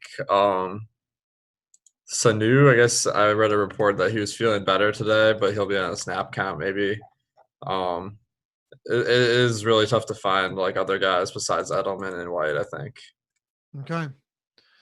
What about the other side? I mentioned earlier, Alex, that I have interest in Ezekiel Elliott. Not a ton, but I do think if there's a way that you're going to get to New England, it's clearly their run defense. Pro Football Focus has them as a very inferior run D. As a matter of fact, they have them bottom 4 in the league while they have them number 1 in coverage. It has been the weakness against good running backs. They haven't faced many of them, though. And the weather's rough. What are you doing with Ezekiel Elliott and this overall offense? I think Zeke is pretty interesting. The price varies a lot based on the site. On Fantasy Draft, he's the cheapest at 13.9K, so I could see that. Obviously, from a mean projection standpoint, he's not going to really stand out because Dallas has a team total of 19 today, which is well below their average. I am interested in Dak, though. I think that this game, I mean, you got two good teams, so that's always a good spot for a shootout. The mitigating factor is that the Patriots' pass defense is so good; they're the best in the league. So that's a big question mark for Dak. But if the Patriots D has a bad game, then I think we can see a huge fantasy game here. Ben, any interest at all in the passing weapons for Dallas? Cover this entire team though, including Zeke. So the one thing you can say about Dallas passing game is you're getting Dak, who is rolling at basically no ownership. People are scared of the Patriots secondary, as they should be. But you can always justify it on that regard. I don't think I'm going to get there. If I pick someone from Dallas, it will be Zeke, but I feel very comfortable fading this game. And I think we see a repeat of what the Patriots did to the Eagles last week, where they can get by in a low scoring 17-10 type game. I think so too. All right, fellas, we got any hot takes, final calls for week 12? Then we're going to turn it over to the intermission show. Injuries and inactive. Get you ready for everybody that's playing and isn't playing in the fantasy implications. Sam Smith, Joey Corman, going to take you up to live before lock. That's with our boys, Chris Spags and Josh Engelman. They'll bring you up to 1 p.m. Eastern time. Ben, what do you got for me today, baby? Used this before. I've been obviously wrong before, considering they have no wins. The Bengals are going to end the Steelers today. They're going to win at home. Plus 230. Put it on the board. All right. I was, as they would say in Dumb and Dumber, way off last week with Miami. Not only did they not win outright, but they did not cover either. What do you got for me, Alex? It's funny you mentioned that because I think Miami might be my second team of the week. I just see a lot of good pricing across the board, and you got some guys like Kalen Mirage, or as Peter always likes to call him, Kalen Mirage. I think that the price is right, and I can see myself with him. Parker is kind of a good performer this season, and some of the other guys like Jasicki and Hearns, they throw the ball a lot, so that could mean some big performances from these guys. 10-4. Yeah. All right, give me okay. I'm going to go ahead and say that Ezekiel Elliott finishes as the top running back fantasy producer on this slate. It's a stretch. It's a tough spot, but I think if there's any way they do it, that's how they do it. That'll do it for us. Intermission show coming up next, followed by Live Before Lock. Don't go anywhere. Thanks for watching the Deeper Dive presented by FantasyDraft.com. And don't forget to like this video if you enjoy it and you want to help support us, and use that sign-up code Deeper Dive, all one word, get you 50% off your first month of Awesemo Plus. Go to awesemo.com/join. Use the code Deeper Dive. We'll see you back here next Sunday. Good luck, everyone.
Go for it.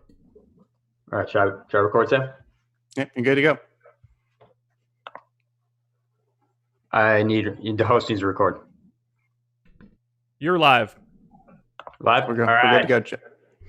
Welcome to the Inactives and Injuries Breaking News Report. Right before lock, I am Joey Corman here with Sam Smith, who will be breaking down everything you need to know before lock.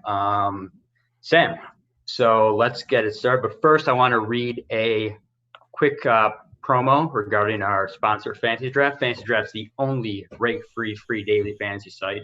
If they bring the heat again with a $250,000 guaranteed rake-free contest, the Hooters main event. This is the largest and only rake-free contest of its kind you will find for week 12. And remember, only on Fantasy Draft are 100% of entry fees paid to contest winners. Sign up at fantasydraft.com with referral code AWESOMO. That's referral code AWESOMO, and you'll get a free 7-day trial membership. So, Sam, let's get started. So first, we will be breaking down what will be going on in the Kansas City, Tennessee game, and that is a 49.5 over/under. Pat Mahomes will be a full participant. That's good news for all fantasy owners. Kendall Fuller, he will be questionable. Eric Fisher is out, the offensive lineman. Corey Davis for Tennessee did not practice. He's doubtful, which means we'll probably see more of Tajay Sharp in terms of routes run. And Delaney Walker's also not going to go. So Jonnu Smith is going to see the action at tight end there. It is 73% snap count. He's a good punt play here. So Sam, what do you make of that game right there? Any updates there? No one's posted inactives yet, so we don't have anything official for the questionables. But obviously, the big one there for me is Delaney Walker, because Jonnu Smith we know has done pretty well when he's been given his chances. So that's a good pivot to go with there. With Kansas City, it's always kind of a crapshoot with their secondary. Kendall Fuller hurt, so you kind of look towards their slot receivers. Adam Humphries there for Tennessee because of that. And I haven't heard what's going on with Tyreek Hill. I'm kind of assuming based on what happened last week, he's not going to play. So therefore you can look more towards those other downfield guys like Mecole Hardman, Demarcus Robinson, as well as obviously Travis Kelce. Yeah, Tyreek Hill, definitely a big name there. Probably will not play according to Sam Smith, but we'll see. Yeah. Let's get on to the Cleveland Buffalo game. Olivier Vernon will be out for the Browns. Ricky Seals-Jones did not practice, so maybe more Demetrius Harris there. And the Bills don't have any injuries. Good luck for the Bills right there. No injuries for the Bills. Yeah. Every single week I look at the Bills and their inactives are always just backups. So I mean they're doing pretty well. The only going back to the Kansas City game, Kansas City's on bye this week, so I just wanted to make that clear. KC is on bye. Okay. Yeah, you're looking at next week, I think. We're I'm week 12. I was looking at I'm looking at the one that Nolan sent me. Okay. That would make sense. Okay. Nolan sent me them. Okay. All right. Cleveland's playing Miami. Let's go. I'm gonna go onto a new sheet here. Yeah, I'm gonna run it up top to I got a sheet here. Carolina, New Orleans. Right. Let's start there. Yep. All right, go. Why don't you take it down here? All right, so Carolina Panthers questionables. They have three questionables: Ross Cockrell, cornerback, starting tackle Dennis Daly, and then Greg Little. The only thing I see there for sure is Ross Cockrell is in fact out, which is good news for Michael Thomas, who doesn't really need a good cornerback matchup to make that work, but it's always nice when the opposing team's starting corner is out. James Bradbury does shadow a bit, so that's something you can also count on generally with Carolina, but I think that's especially going to be the case if Cockrell's out. As for the tackles, Dennis Daly, Greg Little, I've heard Greg Little is expected to start, which using some deductive reasoning means Dennis Daly is probably going to be out because Greg Little is behind Dennis Daly on the depth chart. Then with the Saints, you got out. We know Andres Pete, Deontay Harris, and Zach Line are out. That's the only real notable there is Pete, the starting guard. And you have Marshawn Lattimore, who is questionable and not expected to play. So a couple of big losses there for the Saints with Pete and Lattimore. Pete's been probably the Saints' worst offensive lineman, so you can plug in somebody there and they'll probably be okay up front. All right. Let's go on to the Broncos game. What do we got going on for the Broncos? All right, so Broncos at Buffalo. Like I said, with Buffalo, no starters hurt. The only real significant one there potentially is swing tackle Ty Nseke. He's not a starter, but if either other tackle goes down, he's not available. Denver, they will be without their third pass rusher, Justin Hollins, then back cornerback Cyrus Jones. Then they got a long list of questionables, most notably tight end Jeff Hoyerman, and then 4 of their starting linemen are listed as questionable. That's Ron Leary, Connor McGovern, Dalton Reisner, and Jawan James. Let me check real quick what the status is on any of those guys. It looks like Jawan James, their right tackle, is out, and then the other 3 guys are all going to be active, so that's good. And Tim Patrick, wide receiver, is questionable, but he is active today as well. Tim Patrick, he had some big catches last game, so we'll see if he can keep it going. He's for been Brendan a big Allen, low the price. Broncos. Yeah, He's been a big low price guy this week, so that's good news for DFS players. All right. Let's go on to the what do we got next? The We got Lions, Washington. Lions. So the Lions will be without cornerback Jamal Agnew. Defensive end Trey Flowers was a big one. Third defensive tackle Deshaun Hand, starting center Frank Ragnow, and obviously quarterback Matthew Stafford.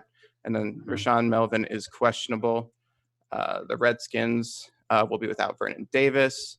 Ross Pierschbacher is inactive. He's a reserve offensive lineman. And then it looks like everyone else is going to play, including Deron Payne. I don't see listed on their inactives they just posted, which is a bit of a surprise. He was listed as doubtful. So the big one there for the Lions for me is obviously Stafford, but other than that, Trey Flowers missing is a pretty big deal for their pass rush, which is good news for whatever Washington player you're playing this week, especially since Dwayne Haskins has been a little frenetic, for lack of a better word, since he took over starting job. Then Frank Ragnow, starting center for the Lions, by far their best offensive lineman, and it's more specifically run blockers. So for all you people who are buying into the low Bo Scarborough stock this week, that's something to keep in mind. Bo Scarborough stock might not. The Lions haven't run the ball too well this year. Last week they did a pretty good job. The Bo Scarborough show last week. So we'll see if they can keep that going against a porous Redskins team. Jaguars Titans. That's the late game. That's the late game. We're gonna do that. Yeah, we'll get to that later. What are we missing? Miami here? Cleveland. We'll go. Miami Cleveland. All right, we'll do Miami Cleveland. So let's start with the Dolphins. Inactives. We got Xavier Crawford, Ken Webster, Chris Reed, Isaiah Prince, Keaton Sutherland, Clive Walford, Trent Harris. Nothing too significant there except for maybe Xavier Crawford and Ken Webster. But they're starters-wise, they're a fairly healthy team. The Browns are working with some much more significant inactives. You mentioned Olivier Vernon earlier, who would be their best pass rusher without Myles Garrett. So they don't have either of their pass rushers. Myles Garrett, of course, is suspended. And another loss on the defensive line is defensive tackle Larry Ogunjobi, also suspended for 1 game. So their only starting defensive lineman who's active today is Sheldon Richardson. They will also be without safety Eric Murray, but they will have linebacker Joe Schobert, who is by far their best linebacker. He was questionable. He is going to play. Cool. Any guys you may be targeting on the Dolphins there with the missing defensive pieces for the Browns? I think Ryan Fitzpatrick's an interesting play. He's a guy who, when he's not throwing the ball inexplicably, the other team can put up some pretty strong numbers, and Cleveland has not exactly been a great secondary this year. So, with no pass rush really expected, at least on paper, I think you could look towards Ryan Fitzpatrick at a decent price there. Great. I've heard Gesicki being thrown around too as a Gesicki's a good potential one too. option there. Yep. Is that how you say Gesicki? I think hard G. Yeah. All right. Buccaneers, Falcons. Buccaneers, Falcons. Let's do it. All right. Let's do it. So out, we know for the Buccaneers, Anthony Nelson and MJ Stewart. MJ Stewart is kind of like a swing corner that they move around. Not too significant of a loss. Carl Nassib, questionable, but he is going to play, so no concerns there. Buccaneers are fairly healthy in a pretty good stack position here. Falcons also a top stack this week, a very chalk stack. They will be without Devontae Freeman, Kamal Ishmael, and Austin Hooper, which is a pretty significant loss, but they're relatively healthy everywhere else with the exception of rookie defensive end John Kaminsky. Tack McKinley is questionable, but he will play, and Kendall Sheffield will also play. So not too much going on for Atlanta, except for the big losses of Freeman and Hooper. Freeman and Hooper. Well, Hooper at least. Big loss. We'll see if Calvin Ridley and can get it go, can keep it going there, and see if Julio Jones can break out against the Bucs. I know a lot of people are predicting that to happen. See more of Gage this week again too. Cool. All right. Giants Bears next. Giants Bears.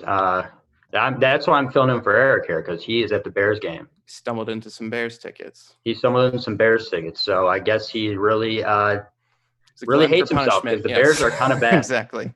Yeah. Wow. Okay.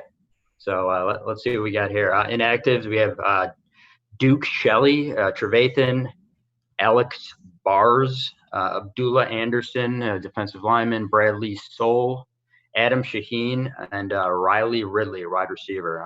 Anybody else there, Sam? That's it for the Bears. Most of those are healthy scratches, except for Trevathan. Shaheen probably hasn't really factored in your plans anyway. Maybe if you're interested in Trey Burton, that helps you a little bit, but I wouldn't look too hard into that. Trevathan, a little significant if you're looking at Giants players. He's a pretty darn good linebacker, and the Giants are going to be without both their starting tight ends, Evan Ingram and Rhett Ellison. So there's going to be probably some targets to go around this week for the Giants. So we've got a game where there's both starting tight ends are out for both teams. The top two. So we got Bears will have Trey Burton. Oh, Trey Burton will be playing. Okay. Oh wait, Trey Burton's out for the year, isn't he? I thought Trey Burton was done. Yeah, he's out for the year, so it'll be Broniker. Yeah, you're right. Broniker, right? Yeah. All right, cool. Broniker. Broniker, sign him up. whoever the Giants have. Who's their third string tight end? Do you know? That's a great question. Great question. I don't know. It'll take someone we probably don't have to worry about. Someone. All right. Scott Simonson. Scott Simonson. Yeah. Okay. And I haven't been on projections. All right. Yep. Let's move on. So we got Oakland Jets next. Want to go? Oakland Jets. Let's do it. All right. So the only out we knew beforehand with the Raiders was reserve tackle David Sharp. And Marcus Joyner, slot corner, was questionable. He is out. Volume-wise, that's a big loss for the Raiders, but he has not played well at all this year. He's been a safety his entire career. They moved him to slot corner, and he has not really worked out there. So I'm sure, that's kind of a position you're targeting anyway, even if he were to play. So nothing too great there. Then you got the Jets, who for a couple of weeks now just had this long list of questionables. C.J. Mosley, we know, is out. Then they had Henry Anderson, Kelvin Beachum, Brandon Copeland, etc., all questionable. The only outs from those guys I see are nobody. None of those questionables are inactive. All of them are going to play, just like last week. Definitely good news for them. Yep. All right. Let's move on to. Are we on to the late games yet? No, we got two more. Cincinnati is next. Cincinnati. Okay. Who do we got there? All right. So the Steelers have three very significant inactives this week. Two to injury, Juju Smith-Schuster and James Conner, really their most significant fantasy options. And then center Marquise Pouncey is suspended for his chivalrous role in the Browns-Steelers fight. So, I mean, that's it's kind of pushing things away from the Steelers a lot when they're missing their 2 best skill position players. But Jalen Samuels has done fairly well when he's filled in. Benny Snell, maybe you want to look there as well. But Marquise Pouncey missing, one of their best offensive linemen, that complicates things a little bit. Then you got the Bengals. We know AJ Green's not going to play. We know Drew Sample's not going to play. They have not posted Inactives officially, but Auden Tate, I would kind of be shocked if he plays, just kind of based on how he went down last week. But he is listed as questionable. He's not been ruled out yet. One important note with the Bengals, though, the worst offensive line in football will be returning their lone good offensive lineman, Cordy Glenn, who has not played yet this year, expected to return at left tackle. Okay, so maybe good news for Joe Mixon right there. Anybody you're targeting for Ryan Finley with Auden Tate out, Alex Erickson maybe, or are we not? That would probably be the one I'm looking to. I'm kind of off Tyler Boyd just forever. Yeah, right. I've picked him so much, and he always gives me goose eggs when I do it. So yeah. Alex Erickson's been fairly consistent, reliable, as much as you could expect him to be. And Eifert's done some good things this year, so I could be looking there as well. Someone's got to catch the ball there eventually, right? Yeah. Okay. Last game's Philly and Seattle. Should be a good one. Yeah, and Philly's had a kind of tumultuous morning with injuries. Aguilar, Jordan Howard, and Alshon Jeffrey were all questionable. Originally, Aguilar and Howard were ruled unlikely to play, and Jeffrey was likely to play. And now Jeffrey is inactive, as are Aguilar and Jordan Howard. And then tackle Lane Johnson, also ineligible. Auden Tate is in. We just got a note from Osimo himself. Auden Tate is going to play. So back to the Bengals. That's a good development for them. And the Alex Erickson hype is gone. Yeah. Oh, Alex Erickson, the hype pushed Auden Tate into the lineup. All right. The Eagles missing a lot of players. Fortunately for them, Seattle, I believe, is going to be without Jadeveon Clowney today. Yep, his official Jadeveon Clowney not playing. Okay. And if you follow the Seahawks, you know that they have one consistent pass rusher, and that's Jadeveon Clowney. So even though Lane Johnson is not playing, Jason Peters is playing.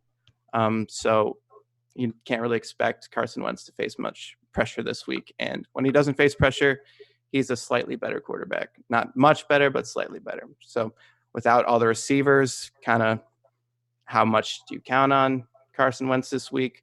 But at least he should have protection. Well, at least Aguilar won't be there to drop any passes. So that's true. You have that going for you. Can't be any worse than a negative, yes. Can't be worse. All right.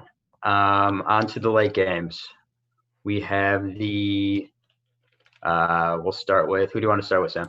Let's start with the bad game, Jacksonville, Tennessee. Bad game? That's a bad game? All right, Jacksonville, Tennessee. Sure. All right, Jacksonville, exceptionally healthy. The one area they are hurting is at tight end. Their starting tight end was rookie Josh Oliver. He is now on IR. So their backup tight end was Seth DeValve. He is out as well. So kind of a crapshoot with the Jacksonville tight ends. I don't know off the top of my head who their third string tight end is. Let's just say Mercedes Lewis for whatever. Just because Mercedes Lewis is on. Yeah, he's on Green Bay. I know. Sure. I know he's on Green Bay. But, Nick O'Leary, which is actually a name I've heard before. So there you go. Buffalo. He used to be in Buffalo. Nick O'Leary. That's correct. And then Tennessee, we mentioned erroneously earlier, but Delaney Walker is doubtful, and we have mentioned that bodes well for Jonnu Smith, who has done well in reserve of Walker when Walker's missed earlier this year. What's up? Ferkser, their tight end too. I like saying Ferkser. That's a fun name to say. Ferkser. Okay. Next on to the, who are we going on to next? We got Patriots, Cowboys to close it out. Patriots, Cowboys to close it out. Okay, that's a big one. That's probably the game of the week. Game of the week. Yeah. Patriots are a little banged up, yeah? Yeah, a lot of questionables here with the Patriots. It's a late game, so we don't have anything firm either way, except we know Tom Brady is going to play, barring he does something stupid in the next couple hours. Yeah. Some notable questionables, receivers, Julian Edelman, Philip Dorsett, and Mohamed Sanu, all questionable. With Sanu, he was very unlikely to play, but they got a quick spurt of optimism with him, and he's a game time decision. If I had to guess, Edelman probably is going to play. Just throwing it out there. Another note for the Patriots is second-year tackle Isaiah Wynn is active. He had missed a few games this year, so that's good news for their offensive line. With the Cowboys, the big guy out is Leighton Vander Esch, linebacker, which that helps your James White stock if you're buying this week. Then they're questionable. The only notable questionable for the Cowboys is guard Connor Williams, but he is expected to play, so they should have a fully intact offensive line. And when their offensive line is healthy, they are probably the best in the NFL. That's going to do it for the Inactives report. Thanks for tuning in, guys. Sam, thanks for your insights here. Yeah, no problem. Great analysis as usual. And we're going to turn it over to Chris Spags, who will be running down the rest of the to the lock. So thanks, guys. Thank you.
Go for it.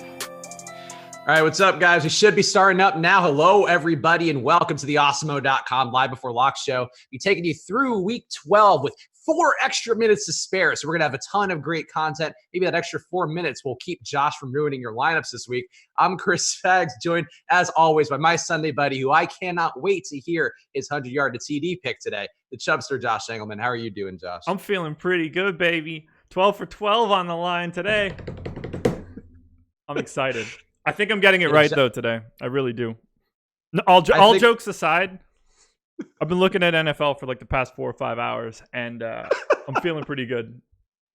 Is that because like you're just making your lineups and you're doing your usual prep, or are you just not wanting to be ashamed for one more week?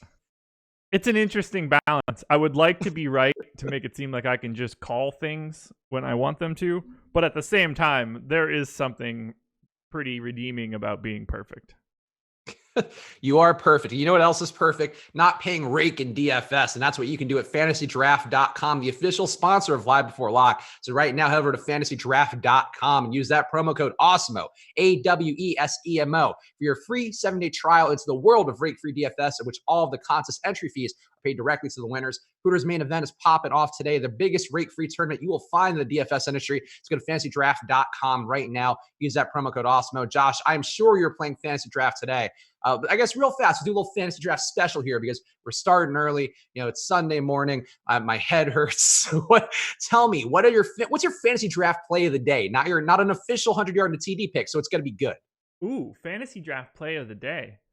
I wasn't ready for this. Let me take a quick peek. I think I know who I want it to be, but let me just double check. Okay. Pricing. I just got to make sure the pricing is where I think it is. I'm excited. So am I. And by the way, we're not giving that pick out at the normal 12:30 spot. There's no way that I'm letting everybody fix their lineups first. Come on. So fantasy, I can't do it. I'm sorry. Fantasy draft play of the day. We don't want a quarterback. We want this to be a running back or a wideout for sure. So I'm going to stick to someone that I'm getting quite a bit of on FanDuel as well. I really like Tyler Lockett today. Okay, I like that pick. I don't have a ton of them this week, but certainly a spot where, you know, Philadelphia, I don't know. Somebody yesterday was saying the wind there is kind of screwed up. I actually should check the Philadelphia weather because they were saying there might be 30 mile per hour winds, which seems like not the best. Yeah. Let's see. I'm curious about this actually. We'll be all right. I think Philly's a decent situation in terms of the passing game offense for them, because I like Zach Ertz quite a bit. He's been getting a lot of work recently. And, you know, Seattle's really not great versus the pass. 17 mile per hour gusts to 25 mile per hour. Not the best. We'll be all right. Whatever. They're going to gust that ball straight into his hands. I am sure that's how it works. So go play Josh's fantasy draft play of the day, Tyler Lockett, right now over on Fantasy Draft. And guys, hit that like button too. Got to get the likes up here because it's Sunday morning. And, you know, I'm tired on the West Coast, but we got to bring the energy here. And the only way we can do that is with you guys being positive. So give us some likes and let's get it going. YouTube chat, by the way, already preemptively tilting over your 200-yard to TD pick, which is great. We have a really good bit. Somebody said lock in DJ Metcalf. I like him as well. I like Russell Wilson today. And I just called him Russell Wilson and not Russell Westbrook. So you know it's going to be a good day. You did call DK Metcalf DJ Metcalf, though. What did I just say? DJ Metcalf. I said DJ? You did. Stupid names, guys. Stupid names will get you. DJ Moore, DJ Charlie, all these DJs. There's even AJs. Yeah, he's a DK, which, granted, that is weird. Like, what does DK stand for? What do you think? DraftKings? Yeah, he's a big DFS guy. I'm actually curious about this. What's got a sponsorship. DraftKings Metcalf. DeKalen Zacharias is his full name. Well, I'd go by DK. DeKalen's a pretty badass name. I'd play DeKalen Metcalf. Are you kidding me? Yeah, but it doesn't roll off the tongue in the same way as like initials of like unique initials. I mean, I like guys that have unique initials. T.Y. Hilton, sort of. Also, can you pull up DK Metcalf real fast? Because, like, can you pull up the Google image search for him? Or just his regular search? The first image that pops up of him, he is a gigantic man. He has, like, a shirtless photo. He might be, like, The Rock. It looks like the picture from back in the day of... John Oakman? No, was it Landry? The Oh safety? yeah, I know the guy. The safety guy, yeah, who was also PED'd to the gills.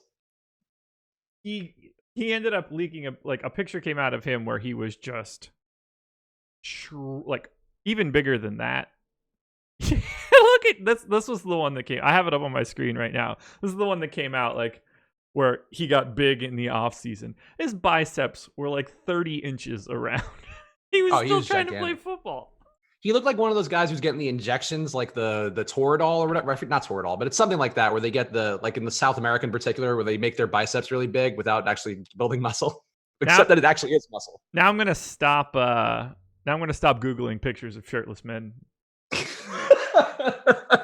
It's a good bit. Also, Alex in the chat are of course, Alex Baker, the guy who does make the NFL projections for us at Awesemo.com. They are his own. He's the top DFS player in the world. So if you want them for yourself, go to Awesemo.com/join and use that promo code live before lock for half off your first month.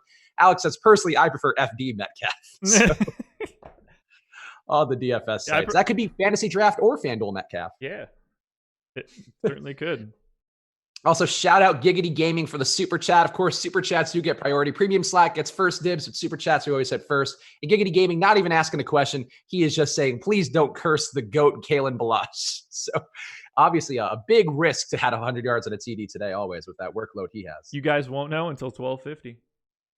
Oh, here we go. The guys in the chat. Synthol is correct. Thank you, guys. Alex Garcia, David Kendig, you guys are correct. Synthol is the thing I was thinking about for the bicep injections.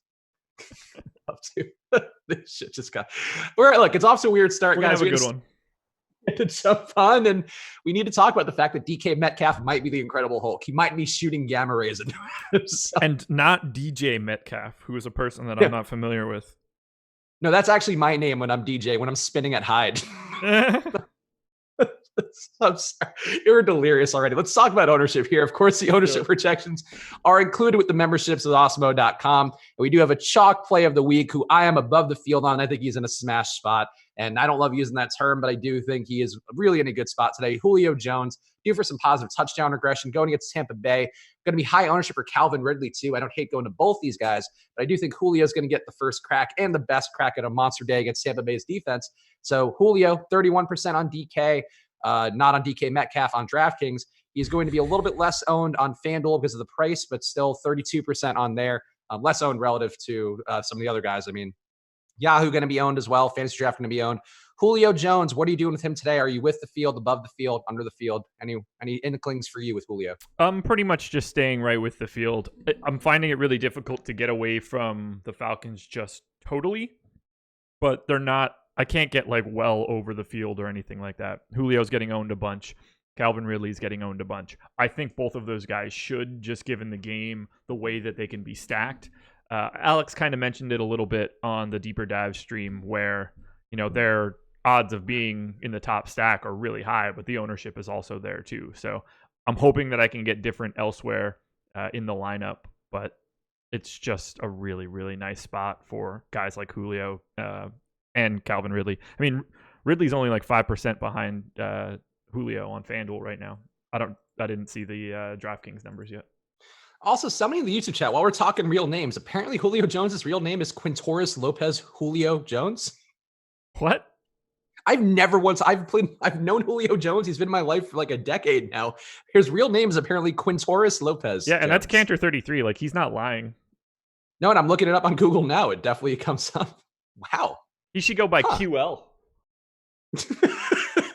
QL Jones sounds like a cool character on a WB sitcom in the early 90s. He was Jamie Foxx's buddy on the Jamie Foxx show at the hotel. Ooh, I've got another ridiculous letter guy. ML Carr, NBA guy. Those are just letters that you don't normally use for people's names. Mario Lopez Carr? Is that his name? That's exactly who it was. Mario Lopez Carr. He was ahead of the curve. He actually took a look into the future and saw that he was going to be a big Saved by the Bell fan, and his parents named him after Mario Lopez. He was actually Michael Leon, so that one's a little weirder. But that's like those are pretty standard names, though, I would say. So, oh damn, he's from I would say Quintorris like Lopez. 45 minutes from here. Oh, there you go. Go hang out with him. I don't think that he's going to have a lot with me. Are you playing a lot of the Matt Ryan, Julio, and Ridley stack? I did get away from it a little bit. I talked about it on the contrary. I'm intrigued by Jaden Graham, and Alex pointed out that he hasn't been getting a lot of targets per route. But he got enough targets for what he did. He saw about a 50% snap share last week. Saw a good amount of routes. I'm intrigued by just playing anybody in there. And if he's going to be getting the routes and getting some targets, I think those targets can be a bit higher. So he's my pivot to Ridley this week. But how are you getting different with the Atlanta stack? And or are you, I guess, are you with the field on Matt Ryan too, and Ridley and Julio? Just how are you approaching that? I'm neutral with all three of those guys. I did get to a little bit of Gage as well. I'm just, based on Alex's top stacks tool, it's really difficult for me to not have exposure to all of these guys. I'm pulling it up right now. This was something that I used big time during the baseball season for top stacks. I have to do the exact same thing for football. Atlanta has the highest top stack odds, and it's not close. Now, the ownership is there as well, but when you have a 1 in 5 chance of being part of the top stack, I can't just fade you in your entirety. Now, if it's like Baker today, 3.5% chance for Cleveland to be the top stack, 12% ownership to the quarterback. That's problematic, where I want to get away from it completely. But in this case, I just have to hope that the guys that I'm filling out the rest of my lineup with are slightly different. So I'm relying a little bit more on leverage and inner lineup correlation to get me where I need to be for some of these more chalky stack pairings. Okay. Yeah, that makes sense. I guess, well, are you getting any Jaden Graham at all? Because I know that's a good overall approach, but I'm curious if you got any, because he seems to be like the only other guy you can go to. I really don't want to go to Russell Gage again. He did have a touchdown overturned, but really wasn't that involved last week. And I guess against Tampa Bay, anybody can get going. And maybe that's a reason to go back to Gage this week. At least he had that touchdown opportunity. But I didn't land there. I really just got to Graham as the only pivot off of Ridley and Julio. No Graham. No Graham or Gage? A little bit of Gage. Okay. All right. So like Jaden Graham's one guy I think is worth being a little bit above the field on. Not a guy you want to load up on like crazy, but I would take a few stabs on him today just because I did talk about him on the contrary and call him a big boy. He's a big bodied boy. He does have some similar abilities to Austin Hooper, and I think he's one guy today. It would be nice if he were min priced. He's 3,300 on DK on DK Kings, but he's still looking pretty good for me. So I think Jaden Graham's an interesting play today. Let's talk about some of the other higher owned guys. Alvin Kamara, another top owned play on the week in a really good spot going against Carolina. Carolina's run defense still not good. They did oppress Atlanta enough last week, but we still saw some touchdowns coming. Brian Hill didn't get going, but he's just kind of a dude. Alvin Kamara, not just a dude, did have over 20 touches last week, including 10 catches. Where are you with Alvin Kamara? He's going to be pretty highly owned everywhere. I'm above the field on him too. I think he's one of the better running back plays of the week, and somebody I'm also really confident in for cash. Yeah, he's the chalk play on FanDuel right now. I'm chilling with the field. He's at 34%. I had 29 on my last go. I'll probably run another crunch in like 15, 20 minutes. But of all of the chalk on FanDuel, he's the guy that I'm sticking with. I've got a lot more guys in like the 4 to 10% range. That's what they're projected for, not necessarily what I'm getting. But Kamara is the one that I can't get away from. And I have a ton of Breeze as well. So we'll see how that works out. And Thomas. Didn't work out. Yeah. Was that last week or 2 weeks ago? 2 weeks ago that Breeze bageled? Yeah, that was 2 weeks ago against Atlanta. So that's right. That was the first Atlanta being good on defense week. Yes. After their bye. Which is still a thing, by the way. I do have some concerns. I really did not load up on Jameis. Jameis is actually now, according to the projections from Alex, on the site at Awesemo.com. If you go to Awesemo.com/join, you get those projections for yourself. Use that promo code Live Before Lock for half off your first month.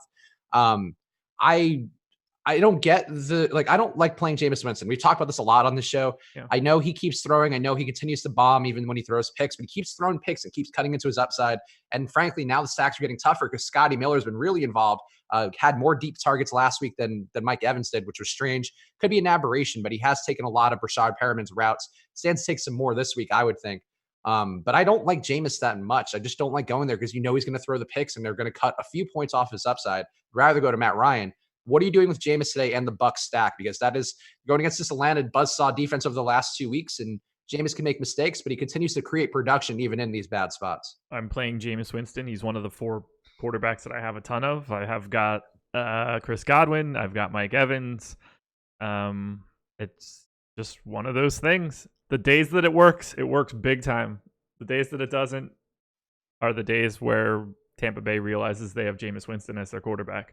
They have the second highest top stack odds today, just behind Atlanta. Comparable ownership. So we're talking about 32% No, 30.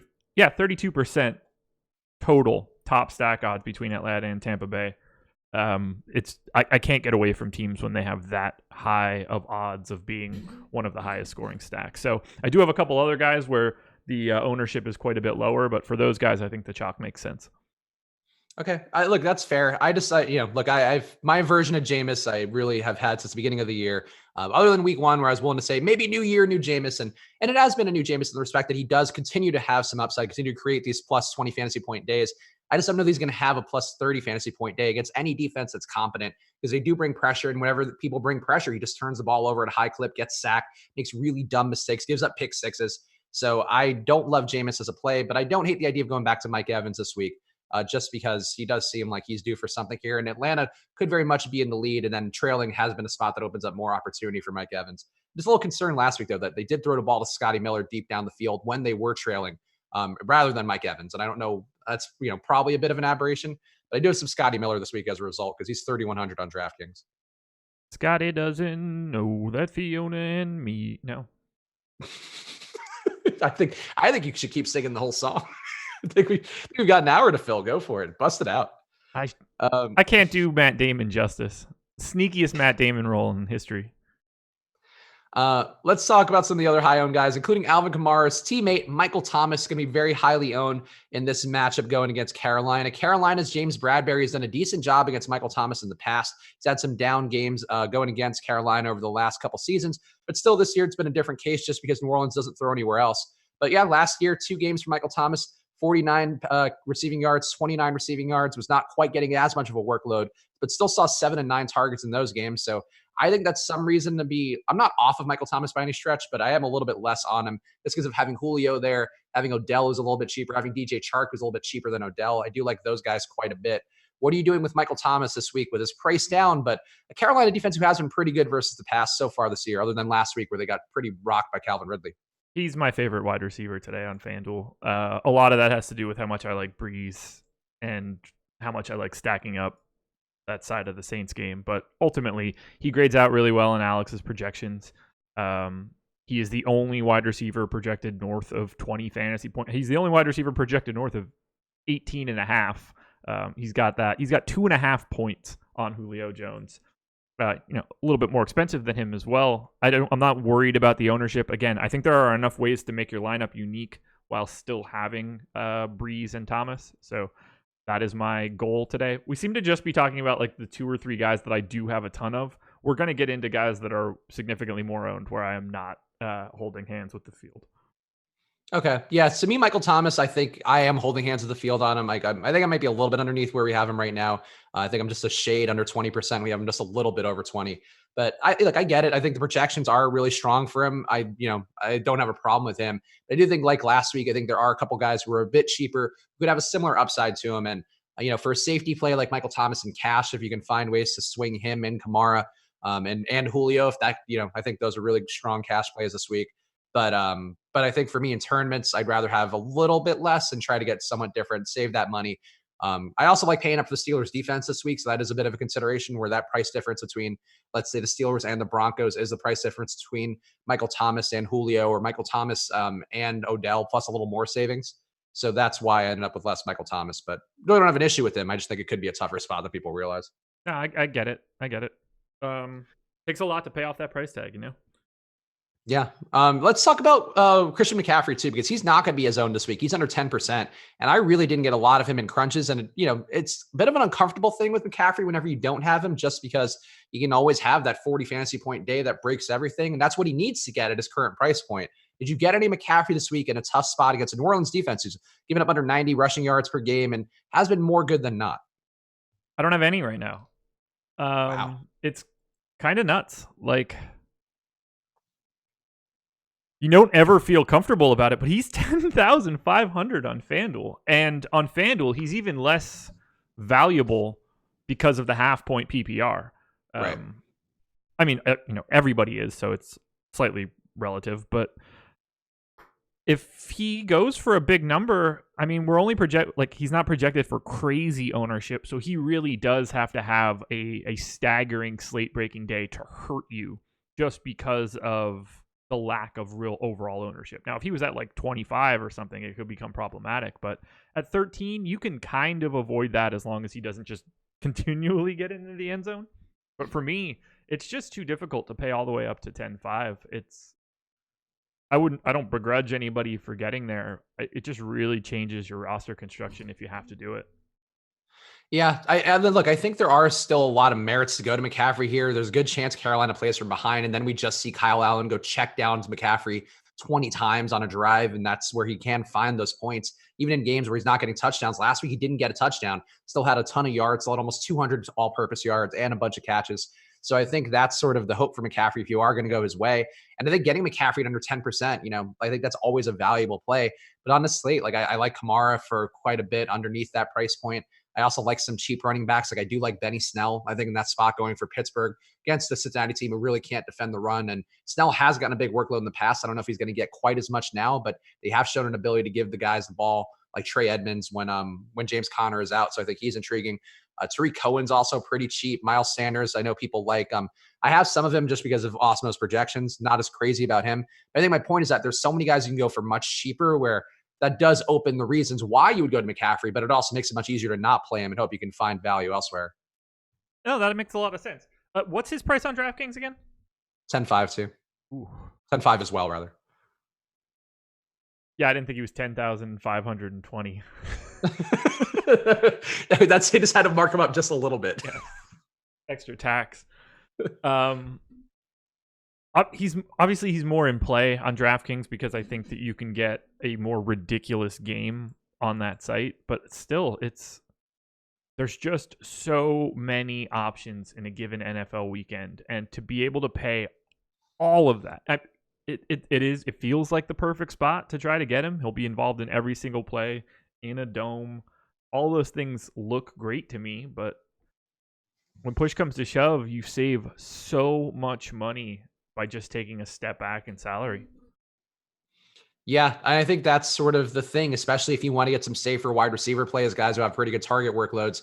And I think that's always kind of the risk is like we do have these weeks where, guys go off in the cheaper price ranges. And if those guys do go off, like if Russell Gage had a big day last week or Tim Patrick has a big day this week, like those guys can certainly make it a way to get away from the higher price receivers. But the odds of those guys having big days are so low. So at a variant position like wide receiver, I don't hate the idea of just, trying to pay up for Julio, trying to pay up for Odell, trying to pay up for DJ Chark, some of these guys who have pretty strong workloads.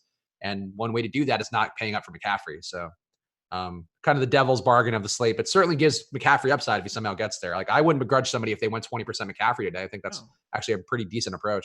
At the very least, you're betting on talent there. You just have to be prepared to not freak out when you see him score immediately. Jannard Kaslingham, one of our regulars here. Thank you for the super chat asking for the best play 4,500 and under on DK. DraftKings, of course, not DK Metcalf. I'm going to say that a million times today. DJ Metcalf? Jarian Metcalf. I can do this all day. Let's see. Where's sort by salary? Come on. Why is the sort by salary not clicking for me? Under 4,500 on DK? Yep. 4,500 and under. Correct. I guess. Russell Gage, maybe? Huh. This is weird. For some reason on our site, I can't get the. There we go. Now it's going. That was weird. Just locked up on me. Who'd you go with? Gage, maybe? Oh. I got some Jacob Hollister with Osmo's projections. I think he would be a guy I would consider. Bo Scarborough? Yeah, Scarborough's not bad. I mean, tough with the PPR there because he's not going to get a lot of a lot of pass game work. Jared Cook, I don't hate either. Vance McDonald? Oh, Benny Snell. I would go Benny Snell, actually. He's okay. Yeah. Kalen Ballage is the best projection for Osmo. Jamar, whatever. I'm sorry, man. Totally lost your name. Jannar. Sorry, Jannar. I'll get it right, buddy. But yeah, it looks like Benny Snell would be the guy that I would take there. But I think Kalen Ballage has the best projection for Osmo in that range. So if you want to use the projections, that would be Kalen Ballage. Jannar Kaslingham. Let's talk about some of these other guys. Actually, let's talk about quarterbacks because we talked a little bit about him. You hinted at some of the guys you have today. Besides Matt Ryan and Jameis, who else are you getting at quarterback at the highest level? The first guy. Breeze, Ryan, Russell, Wilson, Jameis Winston, Brady, Dak, and Foles are the 7 guys in my FanDuel player pool for quarterbacks. Dak and Foles not exactly climbing to the top, so it's mostly the other 5. Okay, so Breeze, I get. Certainly we know the logic there with there being ownership for both Thomas and Kamara. Alex did voice that there could be some concerns there about New Orleans pulling away and the game maybe not being as competitive enough. We talked about that on the contrary yesterday with Pete Overzet, which was a fun show. He's very fun. He's a silly character in a way that I appreciate. But he's very big on Patrick Laird this week, Josh. I don't know if you played any Patrick Laird. Who? The Miami Dolphins pass catching running back behind Kalen Ballage. I'm not serious, but no. I don't know. You could have not, honestly, I wouldn't have shocked me if you just weren't on Patrick Laird at all. It's not like he's a guy that's going to. Oh, I'm not on him, but I'm aware of who he is at least. Okay. He is a handsome white boy, which is what we want at running back. Also, got a question here in the premium Slack real fast before we get into the QBs, because Ben P noticed something on your screen. Not sure if this is how you normally run your crunches, but I noticed you have different levels of randomness for each guy. Where'd you come up with that and why? Are you using standard deviations for these guys? Yeah, I don't have different levels of randomness. I have flat randomness for everyone. Oh, okay. So Ben P, I don't know what you were seeing, buddy, but No. but yeah, I don't think we even have. Well, you might be able to track it, but I don't think Fantasy Cruncher has standard deviations for football, right? I don't have a clue. They do. Yeah. So you could theoretically make your own randomness if you wanted to by doing that, but Alex doesn't do that, I don't think, or at least I don't know that he does that. So I don't believe so. I don't think there's any plus value in doing it, really. Now that we have FC Pro randomness, I just use a flat number. That's probably not totally correct, but it also saves me time and effort. Yeah. It's not hard to do that. That would be the way to do it. That would be using that standard devious stat on Fantasy Cruncher if you wanted to make your own, but it doesn't seem like it might be worth the workload to do that necessarily. Cantor 33, of course, you mentioned one of our sharp guys who knew Julio Jones' name, asking if you have time, please touch upon Saquon at his price point on FanDuel. On DK, I did not get any of Saquon, but on FanDuel, did you get any? I do. Let me just refresh this now. I just ran my updated crunch. He is my second most exposed running back as of right now, 27%. We've got him at 8% on FanDuel. That's exactly what I'm looking to do. If I'm going to take stabs at guys today, there are some talented dudes with very little ownership that I'm looking to get to, Saquon being one of them. Although he has not been terribly fun to roster lately. No, and it's a very tough matchup to be going into as well. On the road at Chicago, not the best spot overall. But with his price being down on FanDuel, I get it. Not the most appealing play to me, but certainly one that you can see going to. And taking a stab at talent, always a good move too. Yeah, look, I just need him to not be in a game where he gets 13 carries or 14 carries. If that number can get to the 18-19 range, that's helpful. That's where he was in the previous 2 weeks. Targets are going to be there one way or the other. So I'm having trouble avoiding him, but I think it looks like a pretty nice spot if you're in single digits in ownership. We should talk about one spot here because we have gotten news. Alshon Jeffrey is officially out for week 12. I think he was rumored to be trending upward in the beginning part of the week, and now he's back out. I think Nelson Aguilar not likely to be playing as well. So there should be some opportunity opened up in that Eagles wide receiver core. I do have a couple lineups. I have a lot of Zach Ertz this week because I really don't find tight end the safest play. It's why I'm willing to go to guys like Jaden Graham. I don't want to go to Darren Waller. I'm over the Darren Waller thing, and I talked about it last week, but he's only having the big production. He did have a touchdown overturned last week, so that could be something to keep in mind. And that would certainly change the outlook a little bit, but I really only feel comfortable with him in game scripts where they're going to be trailing from behind. I don't know that's going to be the case versus the Jets. So I really don't love Waller. I know Alex has him projected really well. I tried to trust those for the most part, but just not crazy about him. Ertz, I think the workload's really steady. He's had almost 10 targets a game in the last couple of games. There's just nobody left in that wide receiver core. So he'd be the guy I would prioritize. But besides him, Jordan Matthews looks good to me. But are you getting anybody in the Eagles you would be prioritizing to kind of suck up some of this workload going against a Seattle pass defense that's really not that good? I'm not really. I have some Ertz because I think that's kind of impossible to fully ignore. But I am under the field. He is the chalk tight end by quite a bit. Just north of 30% as of right now. I'm right around 20. I'm pretty comfortable there, but I'm not really getting to anything else from the Philly side. A little bit of Miles Sanders, although that obviously got a little scary now. Yeah, I really like Zach Ertz. Again, just to reiterate that. And I do think that there was enough opportunity for Jordan Matthews last week where he was getting routes. He got some deep targets. He was in the mix. He's not a guy who's good. I mean, there was a reason he was signed off the street, but he has had the vibe with Carson Wentz in the past. And I don't hate the idea of going to him. At his cheap price point too, like there is a lot of workload to go around. Mac Hollins is also a guy who's been pretty good in the past when he's had the opportunity to just be running routes and out there, gets targeted a decent clip. So I don't mind taking stabs on those guys. I do have a little bit of Carson Wentz because, again, Seattle's pass defense just gives up over 270 passing yards a game. Not as much in the touchdown department, but still, I think enough production there at home. The wind a bit of a concern, but not enough of one where I'm going to get off of it. I think the Philly stack's intriguing because you can make it for cheap, and I think there aren't a lot of stacks you can make for cheap this week and feel like they actually have upside. No, and I think that's fair. Wentz was like the first guy that I guess probably the best way to say it, the last guy that I cut. They do have decently high top stack odds. They're not in that group that has double digits, which is I pulled this tab out. I can be sharing this too. I wanted to talk about it. Falcons, Bucks, Saints, Seahawks are all the 4 teams on FanDuel that have higher than 10% top stack odds. I was looking at Philly for a little bit because they're up there, but Wentz appears to be getting a little bit over-owned relative to it, so I tried to grab some of the more lower-owned quarterbacks. But he was up there just from a general upside standpoint. I just didn't get there. Let's see. Black Madden in the premium Slack asking any Yahoo value. I'm new to Yahoo. Everything DK in my head, so I might be missing something. I'm not playing on Yahoo this week, but are you playing on Yahoo at all? I am not, but I can take a quick peek. It seems like Benny Snell just jumps out as one of the better guys to me. $10 on there. Again, I really like Benny Snell this week. I think he's going to get a shot to do something. Deontay Johnson, too, pretty cheap. He could have a decent workload. No Juju Smith-Schuster out there. Deontay and James Washington should be a little bit more in the mix there. Those 2 guys really jump out to me looking at it right now.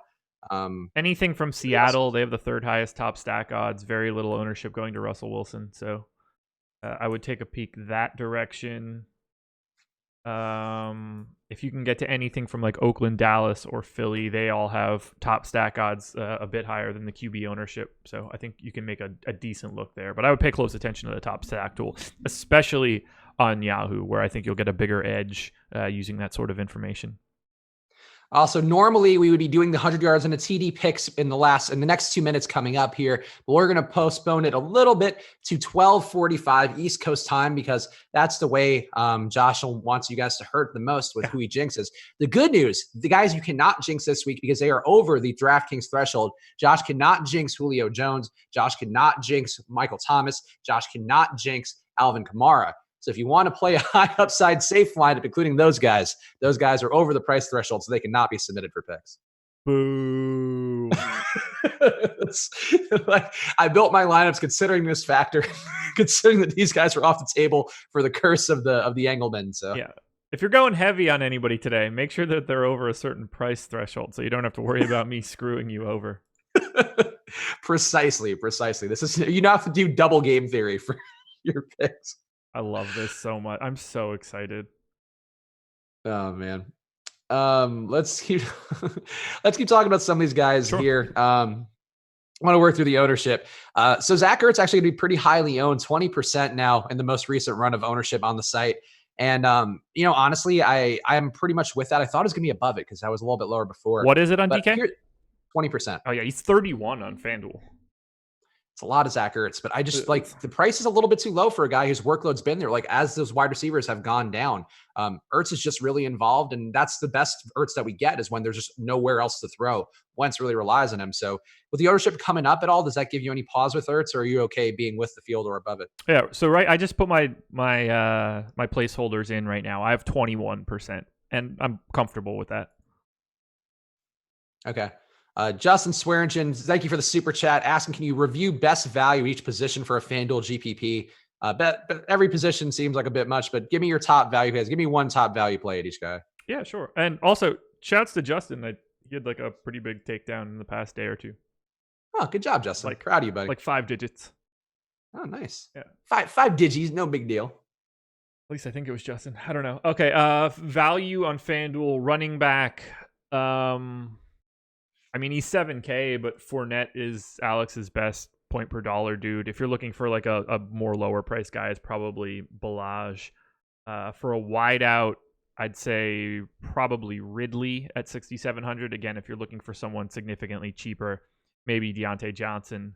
And then tight end, probably, I don't know, Dallas Goedert. Okay. Yeah, Dallas Goedert's a pretty nice value overall, I think, on all the sites. And certainly an interesting play if the Ertz ownership does fail today. I would still say GQ is one of our regulars in the YouTube chat saying Goddard over Ertz. I would not agree with that at all. Ertz is much more involved, and I would feel much more comfortable with it. But the price difference, I could see you wanting to go there, and it certainly makes logic as the leverage. But but yeah, for me, I'd much prefer Ertz even with the higher price. Where do you shake out with that? Or damn it, where do you land with that with Goddard and Ertz? I have a bunch of Goddard. Okay, I have a little bit of Goddard. I have much more Ertz. Like obviously, Zach Ertz is a better play today from like an expectation output, but he's also at like 1/3 of the ownership on actually way less than that. Yeah, like 1/4 of the ownership of Ertz on FanDuel. So there's a little bit of a trade-off. Timothy Doms in the YouTube chat. Y'all overlooking Rick Driscoll's price. No Josh Norman. Redskins D is giving up big games to QBs. Driscoll can scramble. Timothy Doms, you clearly do not watch my content because I've been all over Jeff Driscoll since he debuted. I think he's a great play today. The price is Norman's tough, in, by the way. Okay, well, either way, he's also hasn't been good this year. So that was, but you're right. One error in logic there with Timothy Doms. I was more focused on the point that I think Jeff Driscoll is an amazing play. We just saw the biggest game of Sam Darnold's a year coming against Washington last week, and Driscoll actually is allowed to throw deep, as Timothy mentioned in that chat. He does scramble. He did have a rushing touchdown last week. He runs about 5 to 10 times a game. So yeah, I think Driscoll's a pretty strong play. I wouldn't mind him in cash. I think it's tough because his wide receivers aren't like Galladay and Jones haven't shown the most upside yet. Neither of Amendola or Hawkinson. Driscoll spread the ball around pretty well. But that makes him tough to stack. And also the fact he's playing Washington makes it tough to run it back with anybody because I don't trust Dwayne Haskins to get the ball to Terry McLaurin at 6K. So that's a bit tough. But besides that though, as a fundamental play, I think Driscoll looks good. I think the issue is like if you're trying to maximize your lineups to have that tournament upside, it's a little tougher to get there because the prices are high and then you're missing out on guys like Julio and Kamara, and that could be a risk. Yeah, not for me. Yeah, but that said, I do have some Driscoll and I think he's worth it. But he's he's a tough play overall to trust because doesn't fit the things that Osmo would find to be like the best way to build a lineup, I would think. Let's see, got some premium slacks here. Can we touch on Vance McDonald? I'm getting a lot of Vance McDonald with Osmo's projections. He looks like a decent value play. Should also see some more work with Juju Smith-Schuster out of the lineup too. As we talked about, Deontay Johnson, James Washington, even Johnny Holton could be getting more work this week, as well as Vance McDonald because they're not being Juju out there. I really just don't trust Mason Rudolph to do anything good. I maybe getting smashed in the head with a helmet will make his brain work better as a quarterback, but he's just not somebody I love as a player. I do have a good amount of Vance. Where are you landing with Vance?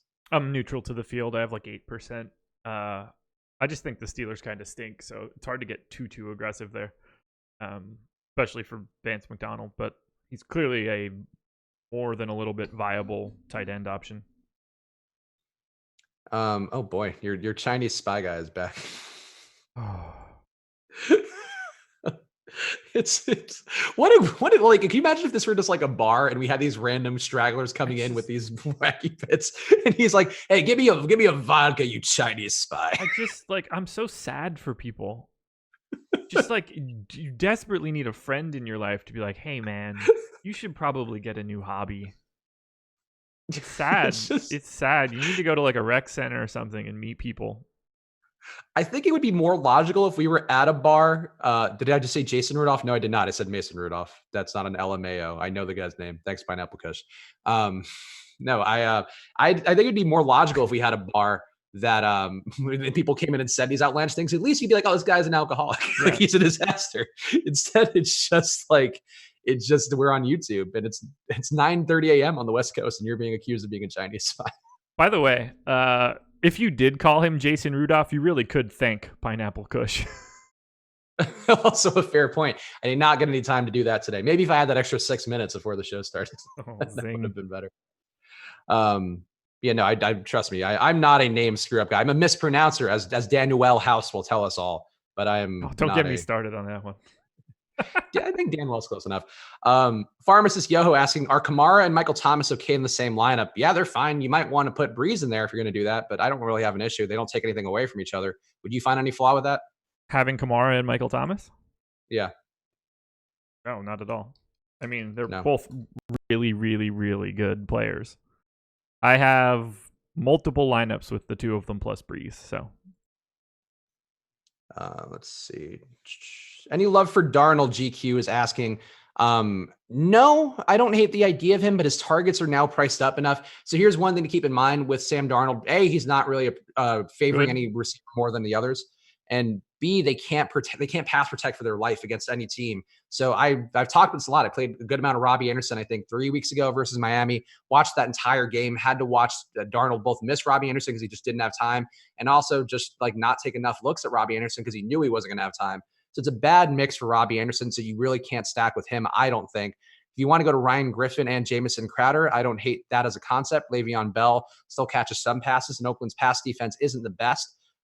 So it's a spot at home. I don't hate it. And Oakland is projected to score some points, but Oakland does also play at a pretty slow pace and does control the clock fairly well. So I don't know that it'll have as much upside as he had versus Washington, but not a bad play. I'm assuming you wouldn't have any Darnold or Jets. No, I do not. Well, I mean, even I have Jets. Yeah, he doesn't count. Okay. He doesn't count. No. He still has a Jets stink on him. Yeah, no, I have Le'Veon Bell because he's functionally decent. I certainly don't have Sam Darnold. Sorry, I don't know if am I blaspheming USC boys. No, hey, we beat. Did you see that? You probably didn't see this, but there was a tweet yesterday of our new athletic director congratulating Clay Helton, who's the USC coach, on beating UCLA. We won like 50-30. It was a terrible game. We're both just no defense at all, and there was like this passive aggressive like back and forth between them where they're both being passive aggressive about it because they know like Clay Helton knows he's going to get fired. Yeah. It's actually worth like watching this clip somewhere. It might be on. It's in my Twitter replies if anybody wants to check it out. But it's just funny. Like I have no Sam Darnold allegiance because of that. It's just, he had a good game last week though, and this is his run here where he can put like pad stats a little bit. But I just don't see it being a huge upside spot against Oakland. Oakland really does control the clock fairly well. Most important thing that's happening right now: 2-0 Sheffield United against Manchester United. Oh, of course, the Sheffield United game always near and dear to my heart. Yeah. We got some questions here about running backs we haven't hit on yet. Yeah. So let's just talk about these guys because they're relevant. Natty Daddy asking Derrick Henry for FanDuel. Well, he's just not even asking, but people have been asking about him on the YouTube chat. Derrick Henry, somebody you're landing on at all for FanDuel? I would think he'd be more valuable there because of the 0.5 PPR, but I'm getting him on DraftKings too. I think he's a really strong play this week going against Jacksonville's run defense, which is basically non-existent. I literally don't have him at all. Not a single lineup. One of the guys that I think, so he doesn't really have a great projection from Alex, which is step number one for me. He's the second most expensive running back behind Christian McCaffrey. He's $100 more than Alvin Kamara. Alex has him 5 points less than that. So I have him as one of the more over-owned guys on the slate. I actually didn't get to him with a single share. Okay. So look, I think Derrick Henry's worth some exposure. I think he does have big upside. He's on a bit of a heater the last few weeks. And I do see him. I mean, going against Kansas City, you kind of have to play that way, or that was their route to winning that game, was really not letting Tannehill throw and making sure that Derrick Henry ran the ball a lot. Probably not the case against Jacksonville because Jacksonville is just not as potent of an offense. But that said, I do like the work Henry's been getting. The lack of pass catching, always a bit of a risk, but Jacksonville does give up over 5 yards per rush. They are probably the worst run defense in the league, according to pretty much all the sites out there, according to PFF, according to DVOA. So I don't mind going to Henry at all. I think his 18% ownership on DK seems pretty fair to me. It'd be nice if the price were lower, but that's where I am. Same ownership on FanDuel, by the way. Okay, gotcha. All right. So yeah, different, not a great projection as Josh mentioned from Alex, but to me, I think he's worth some exposure just based upon what I've seen. Shouts to Federson Witcher, who gave us a super chat here. Thank you for that, buddy. I'm calling everybody buddy today. I don't know why. Drop 49ers D for Eagles or Texans for the playoffs. That's obviously a season-long question, but how would you handle that? Or do you have any thoughts? I don't play season-long NFL, so I'm not going to be any help here. I don't know what your playoffs look like, what the league looks like. I can't help you. I appreciate the super chat. I'm no help in a season-long. So I have the Niners in my, and actually in our Osmo league where I am currently, this is a funny little quick anecdote. So Christopher Harris, obviously a great football analyst. Listen to his podcast, Harris Football, does a really great job. I'm a big fan of it. But this week, or last week rather, he paid $20 for Jay Williams in our Yahoo league, clearly thinking that he was getting Jonathan Williams. He's probably managing a bunch of leagues, didn't pay close attention. In fact, he picked up Jamal Williams from the Packers. I then got Jonathan Williams from the Colts for free and then used it to bludgeon him in our game this week, which is very important for playoff seeding, with 20 plus fantasy points for Jonathan Williams. So suck it, Christopher Harris. That's that's my quick little anecdote. Damn. That's like a pretty funny one, though, I think. I don't know. That's good. Thank you. It's a great anecdote. I'll give myself a pat on the back for it. It's a tough run for the Niners. So I love the Niners defense. I think they're really talented.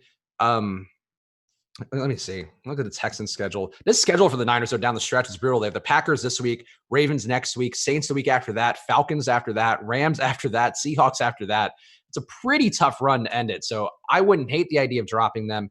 Texans get the Patriots, the Broncos, the Titans, the Bucks. And who was the other one that he asked? Eagles, D? Let me just want to make sure I give him a good answer because we appreciate the super chats. So sorry, guys. Eagles go against the Dolphins, Giants, Redskins, Cowboys. I might take the Eagles defense there, honestly, just looking at it now. I'd play the Niners this week, but I think after that, I would go to the Eagles. Yeah, I'm going to be no help here. Yeah, that's obviously just a very quick look at the schedule. But yeah, I think the Eagles can have some upside. They have by far the easiest schedule of the three, based on what I'm looking at. All right. We're almost there, man. We're almost there. We are 3 minutes before Josh gives his pick. That could be, I don't even know where you're going to go with this week. Cause I'm very interested to see where you go because there's really not an obvious one. Let's ask chat. Chat, who do you think I'm picking today? Yeah, guys, two questions actually. Who do you think Josh is picking and who do you want him to pick to ruin this week? Yeah. Well, two things. Chime in with your thoughts right now. We'll read the best ones. Premium Slack right now asking Clayton Bigsby asking, great name, Corey Davis or Tim Patrick in a full point PPR. Who would you prefer? Man, I almost just did one of the lines from that, and I should not yell that stuff out loud. Woo! Certainly not. I caught. That's the first time in my life I think I've ever caught myself from saying something. Proud of you. There's not a single quotable line in that entire thing that I'm allowed to do. Oh wow, hold on. We're getting a ton of responses. All right, a lot of Julio. Guys, got 8K or below on DraftKings. Yeah, so you cannot pick Julio. Julio will be safe this week. A lot of Ridley. Okay, now circling back, what was that question? It was Corey Davis or Tim Patrick for a full point PPR. I guess Corey Davis. Yeah, Tim Patrick just seems a bit of a riskier play. I don't hate the idea of it because he should be a little bit more open. Tre'Davious White's almost definitely going to be heavily on Cortland Sutton. So I don't mind the idea. Yeah, honestly, Corey Davis is such an unappealing play. I'd go Tim Patrick just because I'm a risk taker like that. But Corey Davis, unequivocally the safer play of the two. Lockett or Chark for a FanDuel GPP? Lockett. Who's higher owned? Gotta be Lockett, but let me look. Lockett at 16, Chark at Lockett at 16, Chark at 7.5. I would go Chark. I would go Lockett. I love DJ Chark, man. That guy's so good. Did Fade of the Week get announced? Nope. You got 1 minute left, Mr. Serious. So get ready. Fade pick of the week. That's funny. See, my guess is any of the KC guys, since I don't know. Any of the KC guys. Oh, I guess that would be are they on the fantasy draft slate? They're not on this slate, that's for sure. Yeah, they're not on the DK main slate. I don't know. I actually don't even know who's playing or not. You really want to know what slate they're on? What? Your guess. Tomorrow? I don't know. No, not on this week. Oh, that's right. They're on bye. I knew that. Okay, whatever. Honestly, to me, this slate, everything ends the moment that the main slate ends. I have nothing else. Agreed. All right, it's that time. Let's do it, guys. 100-yard and TD picks, of course. This is a famous spot where We are now actually. What are the settings? We don't have the. You didn't do the thing where they automatically update. I have 1, 2. I didn't even know there was a workbook. Yeah, it's on the Dong picks. Were you having a lot of trouble adding up a bunch of zeros, man? Well, no, because EMAC has a couple. So it's 4 me. I have 4. EMAC has 3. Josh has 0. And it has been, honestly, we've had some hard luck last week. Alvin Kamara had a much better game than expected going against Tampa Bay, did not get in the end zone. Josh Jacobs had that 100-yard day last week, did not get into the end zone. Brian Hill. Brian Hill had a tough run. But we've had some hard luck in this game on the year, besides picking Christian McCaffrey, which worked out great. Oh, have we? we've had some hard luck. All right, I'll take somebody off the board first that I feel like it's like Survivor, where I'm giving somebody an immunity idol just to keep them safe. Let me check ownership real fast. I'll see who I can help us all out with the most, and who is under 8K. Of course, that is the threshold that we go for. I will save. Oh man, I don't even feel confident about this guy, but Zach Ertz, you're safe this week. You are my 100 yards and a TD pick. Oh, okay. So, my pick for 100 yards and a touchdown will be, and I am very comfortable with this because I am actually going to get it right today. Calvin Ridley. Oh, Calvin. Jaden Graham stock flying through the moon right now. Calvin Ridley, step on. Dude. He's running down the aisle right now excitedly.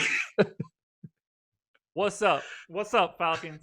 It's coming. It's happening. Today is the day. You want to be with me on this one. Ridley, 100 yards into TD. Lock it up. The best part of this is always the YouTube chat responses immediately. So they're starting to stream in, people just angry, cursing. It's funny too because our YouTube filter blocks the curses, so I have to like. Great. There's so many I just have to hit show on. You guys, look, you are making your bed now. You want to be with me on this one. You want to be with me. So Calvin Ridley. And then here we go. EMAC's pick is in Le'Veon Bell. EMAC and my picks have no impact on the player's success or failures. We are both just regular, solid, not even plus or minus EV. We're just EV boys. But Josh put his kiss of death or kiss of love, perhaps, on Calvin Ridley. I should go grab an Atlanta hat right now. I don't have a Falcons hat. That's great, man. I really love that pick because if he does bomb, like Jaden Graham has to have an okay day. I think he has to at least have a touchdown if Ridley totally bombs. No, he doesn't. Atlanta could just suck. True. That's also fair. I guess you could put the stink on the entire team. Oh, Laffy in the chat. Shout out Laffy. Glad to see him in there. Josh, a solid 7 days late on Ridley. LOL. I'm so happy, guys. Sorry, everybody, but if you're gonna pivot off of, I'd like to.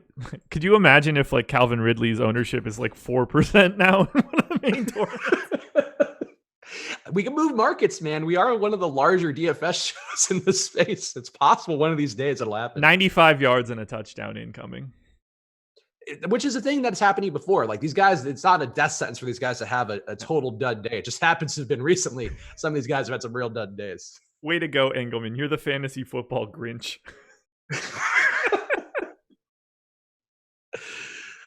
This is actually just mean. Blake Cruiser, I have a buddy that looks like you, Josh. I always get his advice on sports betting, then fade him and win about 95% of the time. Good. I hope that you guys do the same thing. Engelman, a falling knife. I don't understand. I don't get that. It just amuses me. You don't try to catch a falling knife. Yeah. That's what he's. I get it. That's clever. And here we go. Here's one guy who's in your team. That's Loco. Ridley or death. 100% Ridley exposure. Let's go. Yeah, man. Good luck with that. Sounds like you haven't been watching this show for the previous 11 weeks. Eric B. Johnson in the premium Slack asking, what do we think of N'Keal Harry and GPPs? I really think he's an interesting play today. This match, I really don't know what to make of because I do think it's going to be a very playoff style atmosphere with Dallas and New England. But if Sanu is really going to be as uninvolved as the reports are indicating, I think you can certainly go to Harry. I don't have a ton of confidence in him. They're going to go more to Edelman. But, Harry's going to get a shot here to do something. And Cowboys defense, pass coverage, as we saw last week, as I mentioned, versus Jeff Driscoll. Driscoll had some upside. Because Cowboys do let a lot of things go. So I don't hate the idea of Harry. I have a little bit of him, but not an appreciable amount where I'd vouch for him. I go to Jordan Matthews over him, honestly. I don't have him at all. Let's see. Mixon, best play in that range. I do not like the spot at all for Mixon. I talked about it earlier, but Pittsburgh is we're in lines where I can afford them. The Broncos are the defense I got a lot with Osmos projections. For ones that I made by hand where I tried to go a little bit different using the projections as a guide point. Steelers defense is one I like a bit. Ryan Finley's been a disaster. They blitz and get pressure at a really high rate. So I would not play Mixon today. I think he's going to have some tough times. Price is fine. The workload's been there, but this is not the spot. He's a guy I have quite a bit of. He's only 5% owned on FanDuel, so he's one of the single digit guys that I'm tripling up on. Okay, yeah, that's fair. I get it with the price point, and I get it with the workload, how it's been. I just really think this is going to be a bad day for Cincinnati at home. That team total's coming down quite a bit to 15.5 implied points for them as of this morning. And again, Pittsburgh has a 36% pressure rate, and Finley's not completing passes and just looks terrified back in the pocket from what I can see so far.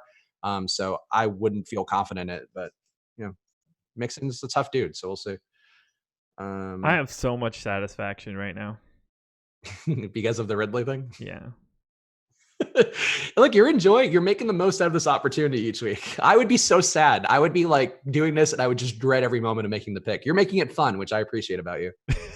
Josh single-handedly ended David Johnson's career by picking him. That really was a turning point for him this year. That one stung. I had so much David Johnson that day too. Our guy Dave asking Sanders or Hunt for a FanDuel GPP. I think Kareem Hunt's actually kind of sneaky this week. He's been really involved in the pass game. Miami clearly can't defend anything, but the pass game work intrigues me because he can definitely break one against Miami. So I would go Hunt. Hunt or Sanders? Yeah. I have more Sanders. I have very little Hunt. Same price. Not all that different ownership, so I would prefer Sanders.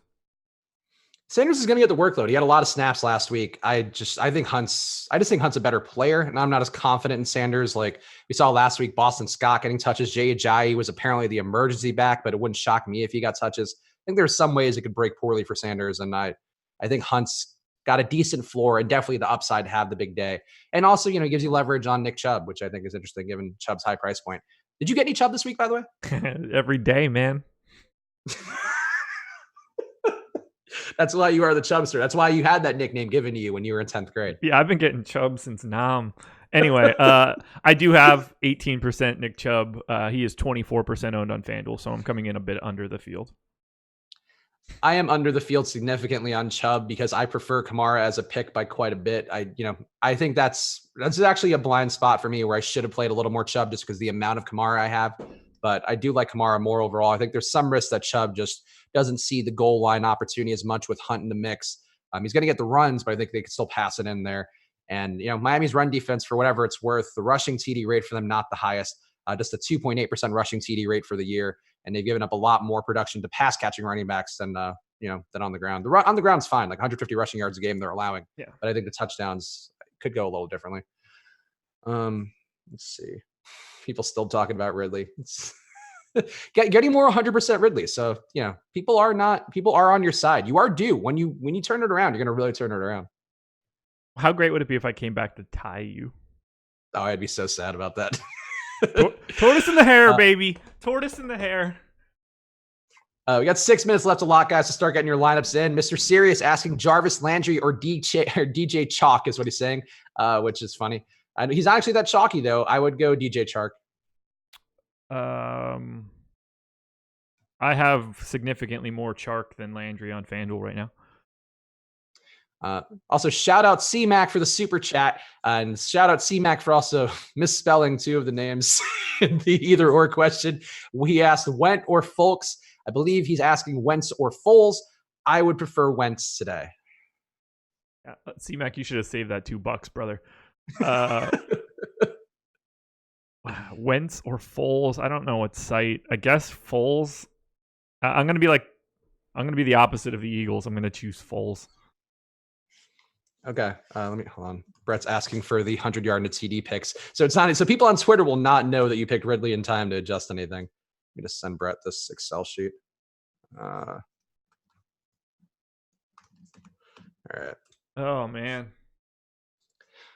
Yeah, and again, guys, if you are curious out there, the picks were I went Zach Ertz, Emac went Le'Veon Bell, and the Chubster went Calvin Ridley. So in case you missed that, now you know. If you don't know, now you know. Field Yates just retweeted this and somebody tagged me in it, but there's a Browns fan in Cleveland using a Steelers helmet to swing at a Mason Rudolph piñata. It's funny. We shouldn't talk about this too much, but when I saw that reaction during the game, I was like, I wonder if he said something bad. And there's allegedly no audio of that situation, but you got to do something to really get beaten your head in with a helmet, I think. It's not like that was Vontez Perfect doing that. He would do that for fun. He would do that. You would think. He's probably had piñatas for years.